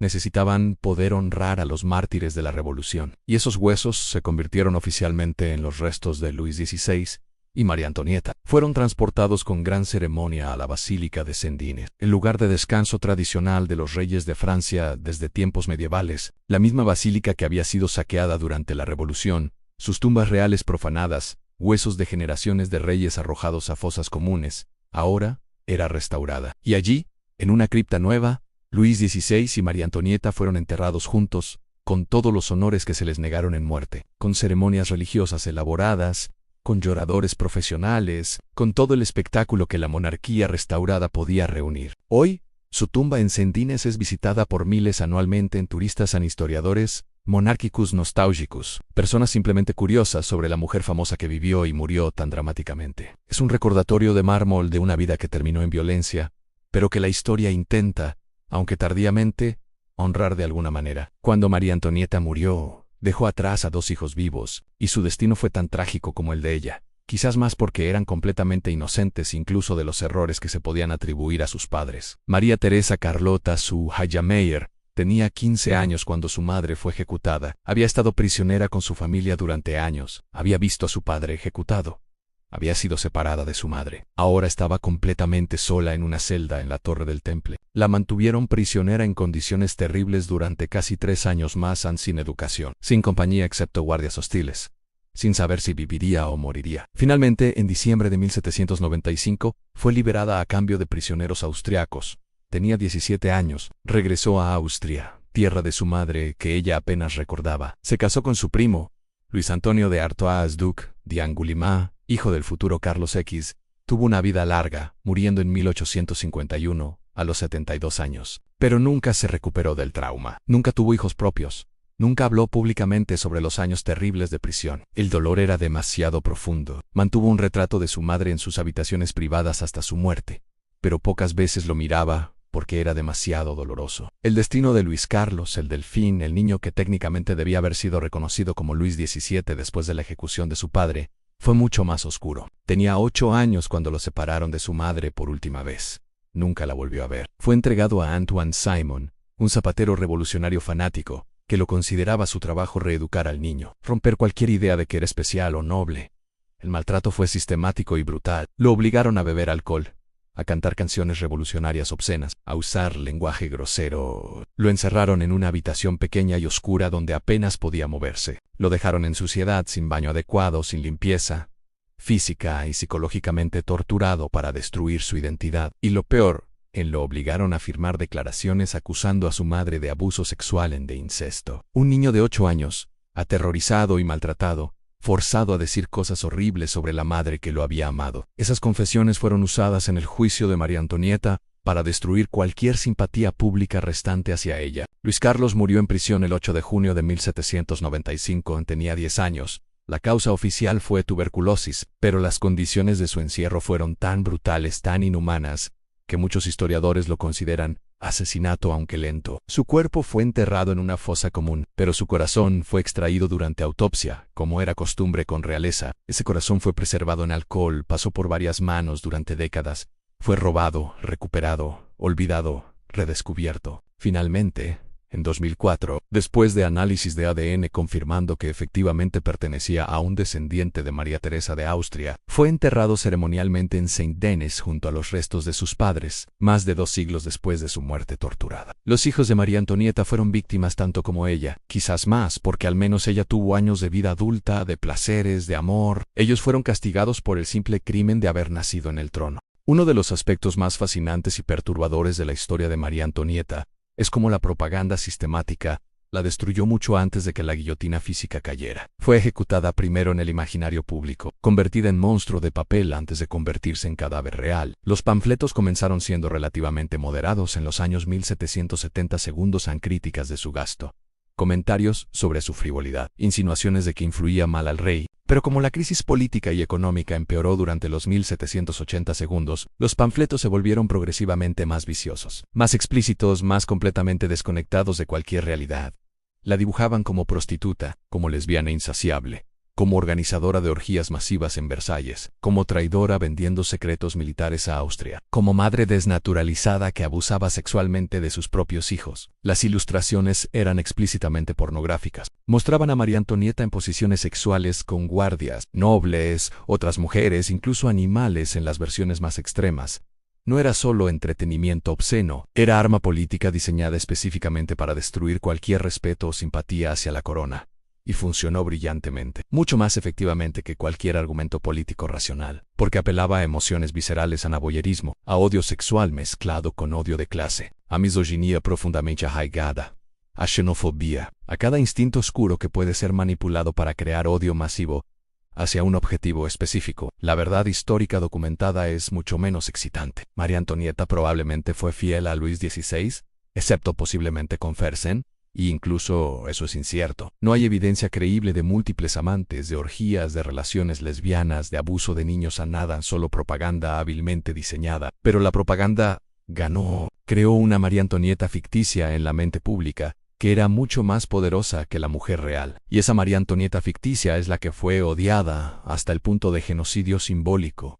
Es la que fue ejecutada, es la que sigue viviendo en cultura popular incluso hoy. La lección es perturbadora pero importante. La propaganda efectiva puede crear realidades alternativas tan convincentes que la verdad se vuelve casi irrelevante. Especialmente en tiempos de crisis, cuando la gente necesita desesperadamente villanos simples para culpar por problemas complejos. Durante décadas después de su ejecución, María Antonieta fue recordada principalmente como la villana de los panfletos revolucionarios, símbolo del antiguo régimen corrupto, enemiga del pueblo traidora.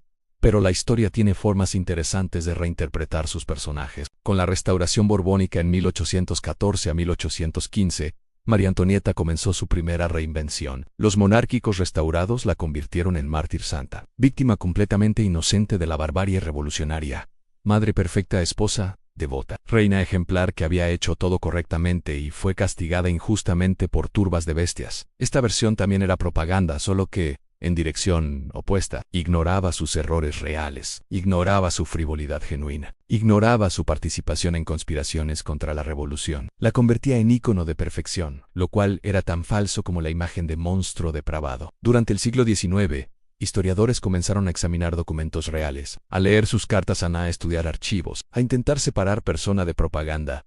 Surgió una imagen más compleja, y ni santa ni demonio, solo humana, joven mujer atrapada en circunstancias imposibles, que cometió errores pero no crímenes capitales, que fue víctima tanto de su propia ingenuidad como de fuerzas históricas masivas que ningún individuo podía controlar. En el siglo XX, especialmente después de movimientos feministas, María Antonieta fue vista a través de otra lente, como ejemplo de misoginia histórica, de cómo mujeres en posiciones visibles son juzgadas más duramente que hombres, de cómo la propaganda sexual es usada específicamente contra mujeres poderosas, de cómo el patriarcado castiga a mujeres que no se conforman a expectativas estrictas. Esta interpretación tiene mérito real. Los dobles estándares en cómo fue juzgada, comparada con hombres que hicieron cosas similares o peores, son innegables. En el siglo XXI, sigue siendo objeto de fascinación constante en películas, en series, en biografías, en novelas, en podcasts.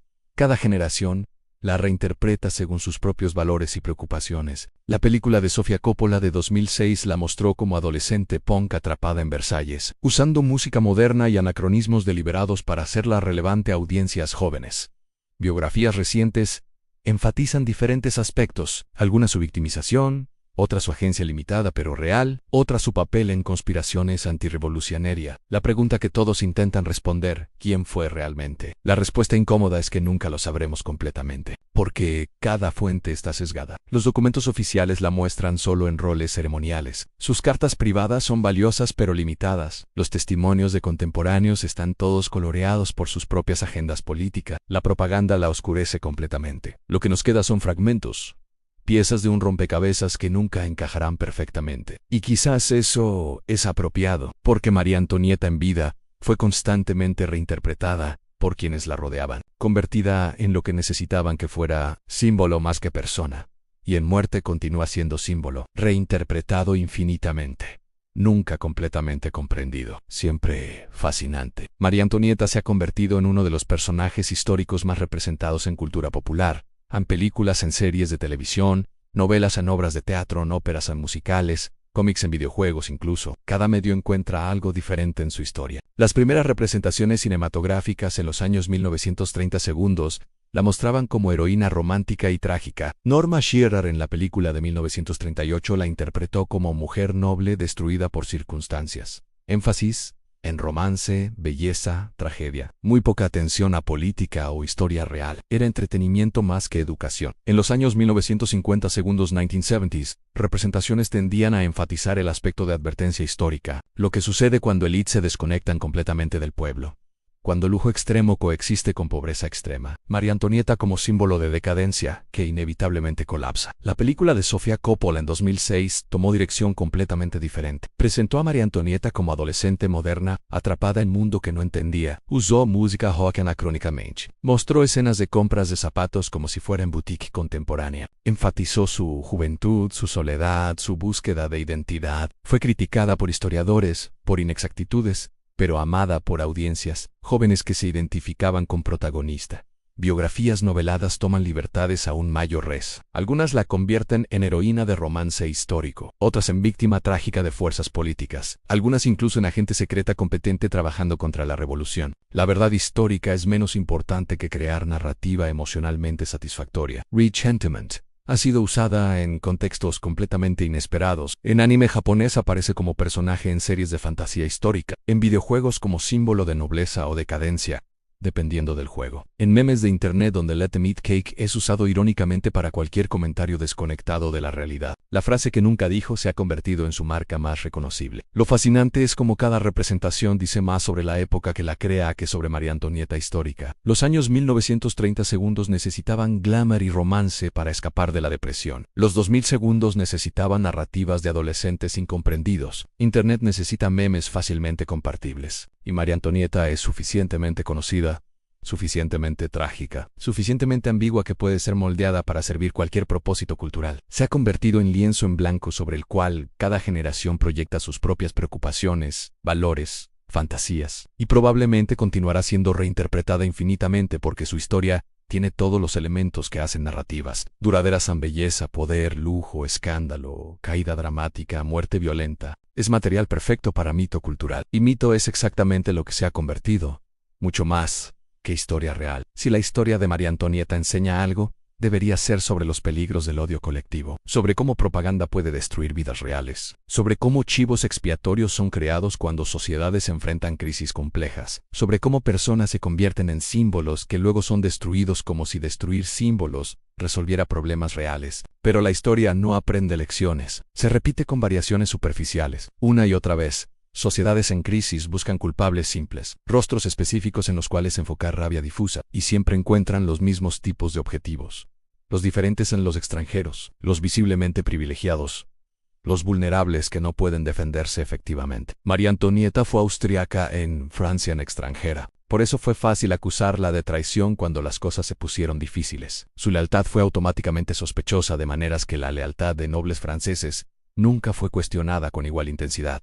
Fue mujer en posición visible. Por eso fue juzgada por estándares diferentes que hombres en posiciones similares. Por eso cada error fue magnificado, mientras errores de hombres eran minimizados. Por eso acusaciones sexuales fueron arma principal contra ella, de maneras que nunca fueron usadas contra Luis XVI, o nobles masculinos fue visible. Joven, hermosa, fácilmente reconocible, por eso se convirtió en rostro del antiguo régimen aunque otros nobles gastaban tanto o más en la visibilidad la hizo objetivo perfecto.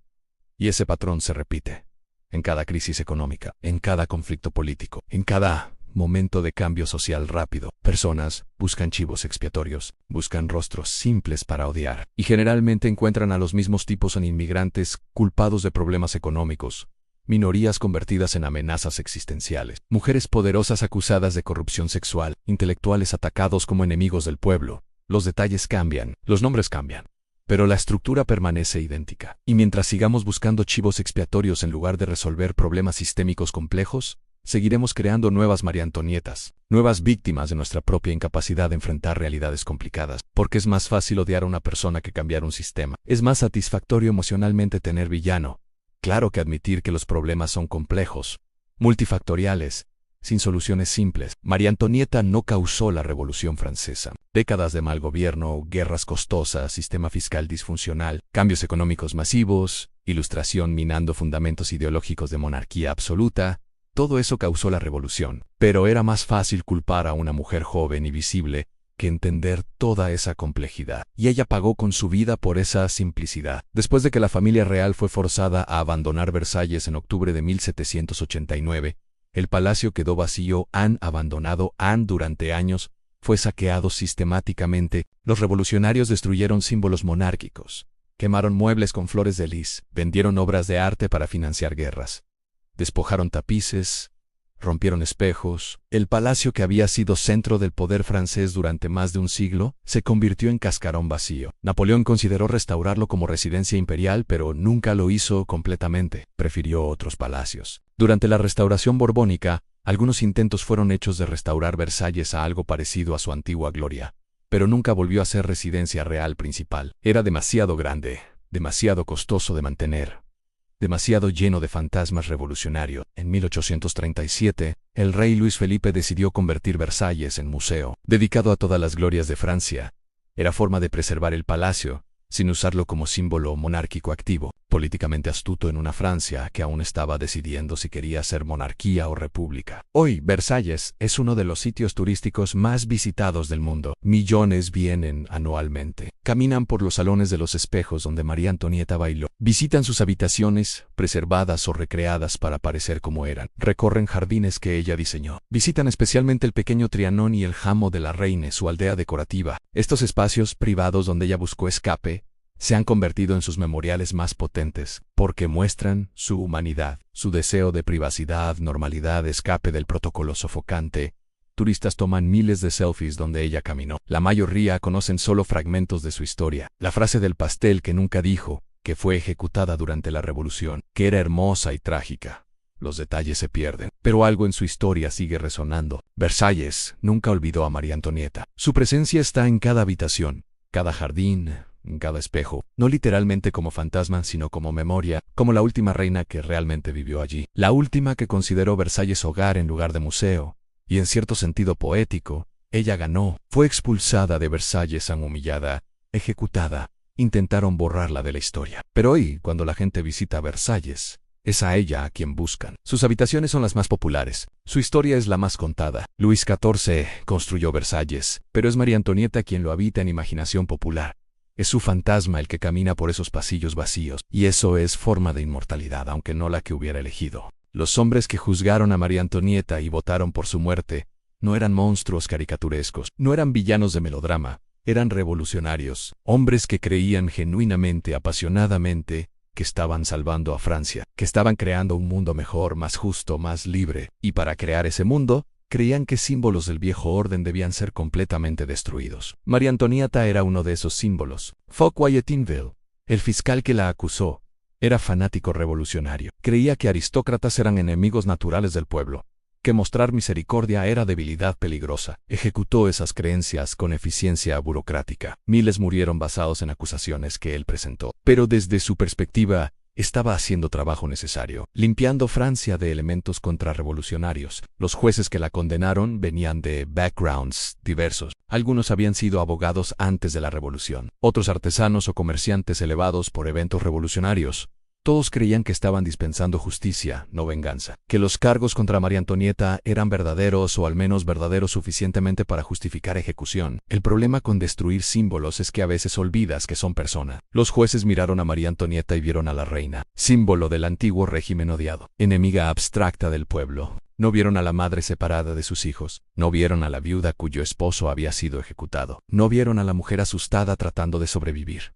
Vieron solo el símbolo, y símbolos pueden ser destruidos sin culpa, sin remordimiento, porque no sangran realmente. Excepto que María Antonieta sí sangró, y después de su ejecución, muchos de esos mismos jueces y fiscales también sangraron, porque la revolución comenzó a devorar a sus propios hijos con apetito creciente. Fauquier Tinville, que había enviado a María Antonieta a la guillotina, fue guillotinado el 7 de mayo de 1795 acusado de crímenes contra la revolución, los mismos tipos de cargos vagos que él había usado contra miles. Robespierre, líder del Comité de Salvación Pública, arquitecto del terror, que había apoyado cada ejecución política mayor, incluyendo la de María Antonieta, fue guillotinado el 28 de julio de 1794. Danton, revolucionario radical que había votado por muerte del rey, fue guillotinado en abril de 1794 por Sej, demasiado moderado. Hebert, que había escrito algunos de los panfletos más viciosos contra María Antonieta, fue guillotinado en marzo de 1794. El terror no distinguió eventualmente entre culpables e inocentes, entre revolucionarios verdaderos y falsos, solo entre vivos y muertos. Y al final, casi todos los que habían juzgado a María Antonieta terminaron ellos mismos en la guillotina. No hay justicia poética en eso necesariamente. Solo tragedia sobre tragedia. Revolución comiendo sus propios hijos en ciclo interminable de violencia, que comenzó con intenciones nobles y terminó en carnicería sin sentido. Durante su juicio, María Antonieta habló poco. Respondió preguntas brevemente. Negó acusaciones falsas, pero no dio discursos elocuentes. No defendió su legado apasionadamente. No intentó convencer al tribunal de su inocencia. ¿Por qué? Porque sabía que era inútil. El veredicto ya estaba decidido antes de que el juicio comenzara. Nada de lo que dijera cambiaría eso. Pero hubo un solo momento en que su voz se elevó por encima del teatro judicial, cuando la acusaron de abusar sexualmente de su hijo Luis Carlos. Cuando el fiscal leyó las confesiones supuestamente firmadas por el niño de 8 años, el tribunal se quedó en silencio, esperando su respuesta a la acusación más horrible. María Antonieta, demacrada, envejecida prematuramente, con cabello blanco, se puso de pie lentamente. Miró directamente a los jueces, y con voz clara aunque temblorosa dijo en apelo a todas las madres presentes son solo, eso han 7 palabras, pero cortaron a través de toda la propaganda y política. Por un momento, no era la reina odiada, era madre defendiéndose de acusación monstruosa. Y todos en esa sala, incluso los revolucionarios más endurecidos, entendieron eso. Algunas mujeres en el público lloraron abiertamente. Algunos jueces desviaron la mirada incómodos. Incluso Fouquier Tinville pareció momentáneamente perturbado. Pero no fue suficiente para cambiar el resultado. El veredicto siguió siendo el mismo: un culpable, muerte. Porque el juicio nunca fue sobre justicia real, fue sobre simbolismo político. Y símbolos no tienen voces que importe. Después de esa frase, María Antonieta fue mayormente silenciosa nuevamente. Aceptó su destino sin más protestas. Sin intentos dramáticos de última hora de apelar a humanidad de sus jueces. Esa dignidad silenciosa fue quizás su declaración más elocuente. Desde su muerte la historia la ha ventriloquizado constantemente. Cada época pone palabras en su boca que nunca dijo. La frase del pastel que es completamente fabricada, discursos imaginarios sobre derechos de mujeres que nunca habría dado. Declaraciones políticas que no pensó. Su verdadera voz se perdió. Solo nos quedan fragmentos. Cartas a su madre llenas de inseguridad. Cartas a amigos llenas de chisme trivial de corte. Su última carta llena de perdón y amor maternal. Y esa única frase en el juicio en apelo a todas las madres presentes, aunque sigue resonando porque en 7 palabras capturó su humanidad esencial. No era reina en ese momento, era madre. Y esa maternidad era lo único verdaderamente suyo en vida llena de roles impuestos por otros. Una de las preguntas más profundas sobre María Antonieta es quizás la más simple. ¿Quién era realmente? No la reina de Francia, no el símbolo, no la villana de propaganda, no la mártir de monárquicos, sino la persona. ¿Qué pensaba cuando estaba sola? ¿Qué sentía cuando nadie la miraba? ¿Quién era más allá de todos los roles impuestos?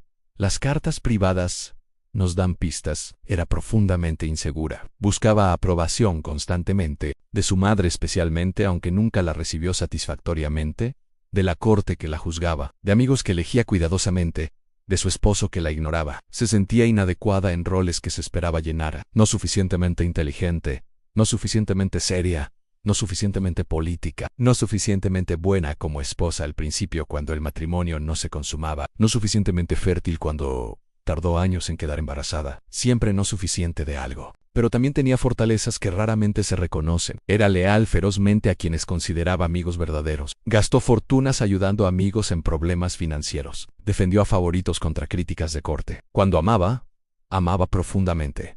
Sus hijos probablemente fuesen sus amigas cercanas. Tenía coraje que sorprendió a quienes la conocían solo como reina frívola. Durante años de prisión mostró dignidad que nadie esperaba. Cuando enfrentó muerte, lo hizo sin romperse. Era contradictoria de maneras muy humanas, frívola pero capaz de profundidad, superficial en gustos pero sensible emocionalmente, ignorante de realidades políticas pero perceptiva sobre personas individuales, egoísta en placeres pero generosa con dinero, infantil en algunos aspectos, pero capaz de coraje maternal. En otras palabras, era humana, compleja, no cabe en categorías simples. Pero la historia exige categorías simples. Villana o heroína, culpable o inocente, buena o mala, frívola o seria, víctima o criminal. Y María Antonieta no cabe limpiamente en ninguna. Era todas esas cosas en diferentes momentos. Era ninguna de esas cosas completamente. Fue alguien que hizo lo mejor que pudo en circunstancias imposibles. Circunstancias que ninguna cantidad de inteligencia o virtud podría haber navegado exitosamente. Enviada a país extranjero a 14 años, atrapada en matrimonio no consumado durante 7 años, convertida en reina sin preparación a 19, odiada por pueblo sin entender completamente por qué, prisionera durante años antes de ejecución. En cada etapa intentó sobrevivir, cometió errores, algunos grandes, mostró mal juicio consistentemente. Fue ingenua de maneras que costaron caro. Pero también Amon sufrió, tuvo miedo. Fue valiente cuando importó. Y al final, mantuvo dignidad que sus enemigos no esperaban y no podían quitarle aunque le quitaran todo lo demás. Después de la revolución, Francia intentó repetidamente reconciliarse con su pasado, con María Antonieta específicamente, pero cada intento reveló que reconciliación real era imposible, porque diferentes grupos necesitaban versiones diferentes de ella para sus propias identidades políticas. Los Borbones restaurados en 1814 a 1815 la necesitaban como mártir santa, víctima inocente de bárbaro. Prueba de que la revolución había sido error terrible que destruyó todo lo noble. Recuperaron sus restos, los enterraron con honor. Construyeron monumentos. La canonizaron no literalmente, pero simbólicamente. Los republicanos y revolucionarios que permanecieron activos políticamente la necesitaban como villana, como recordatorio de por qué la revolución había sido necesaria, como símbolo de corrupción del antiguo régimen, como justificación para violencia revolucionaria. Napoleón, pragmáticamente, intentó posición intermedia. Reconoció que había sido ejecutada. No la glorificó, pero tampoco la demonizó excesivamente. Trataba de cerrar heridas revolucionarias sin alienar a ningún grupo completamente. Durante el siglo XIX, con cada cambio de régimen, María Antonieta era reinterpretada. República de 1848. Ella era villana, nuevamente. Segundo imperio de Napoleón. Tercero, víctima trágica. Tercera república incompleja, ni completamente culpable ni inocente. Cada gobierno proyectaba sus propias necesidades políticas sobre mujer muerta hace décadas. Hoy, Francia es firmemente republicana. La monarquía no volverá. Pero María Antonieta sigue fascinando. Versalles es sitio turístico principal. Su historia es contada y recontada en libros o en películas, en exposiciones. Pero no hay consenso sobre quién fue o qué representó. Historiadores debaten. Algunos la ven principalmente como víctima de circunstancias y misoginia, otros como participante activa en conspiración antirrevolucionaria, otros como figura trágica atrapada entre mundos. Turistas visitan su tumba en Saint-Denis. Algunos dejan flores, algunos rezan, algunos simplemente toman fotos. Cada visitante trae sus propias interpretaciones. La reconciliación es imposible porque María Antonieta significa cosas diferentes para personas diferentes. Para feministas es ejemplo de misoginia histórica. Para monárquicos es mártir de fe. Para republicanos es advertencia sobre decadencia aristocrática. Para románticos es heroína trágica de historia de amor imposible. Todos tienen razón parcialmente. Todos están equivocados parcialmente. Porque la María Antonieta real se perdió hace tiempo bajo capas de interpretación, propaganda, mito. Lo que queda es símbolo infinitamente maleable. Y símbolos no pueden ser reconciliados. Solo pueden ser constantemente reinterpretados según las necesidades del momento. El legado de María Antonieta no está en lo que hizo.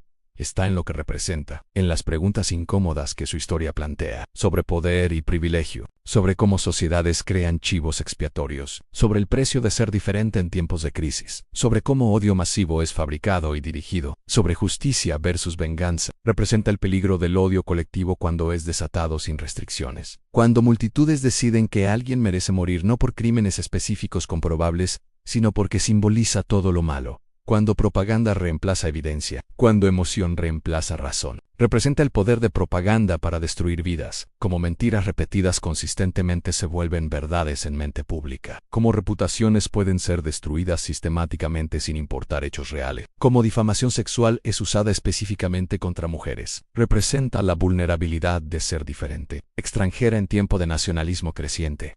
Mujer visible en mundo dominado por hombres, joven en corte de intrigas complejas, rica en país, empobrecido. Representa preguntas sobre justicia, ¿merecía morir? ¿Por qué crímenes específicamente? ¿Fue su ejecución justicia o venganza? ¿Fue necesaria políticamente o exceso revolucionario? ¿Cómo juzgamos a personas atrapadas en fuerzas históricas que no controlan? Representa el costo de la revolución, porque aunque la Revolución Francesa logró objetivos importantes, derrocó monarquía absoluta, estableció principios de derechos ciudadanos, inspiró movimientos democráticos mundialmente, también consumió vidas inocentes o parcialmente inocentes. María Antonieta fue una de las primeras, a miles siguieron. Representa la complejidad de figuras históricas. Como personas reales, nunca son completamente villanas o completamente heroicas. Como todos somos mezclas complicadas de virtudes y defectos. Como juzgar personas del pasado según estándares modernos es problemático, pero juzgarlas según estándares de su época también es insatisfactorio. Su legado invisible es que sigue generando conversaciones. sobre todos estos temas. Cada generación debate su historia nuevamente.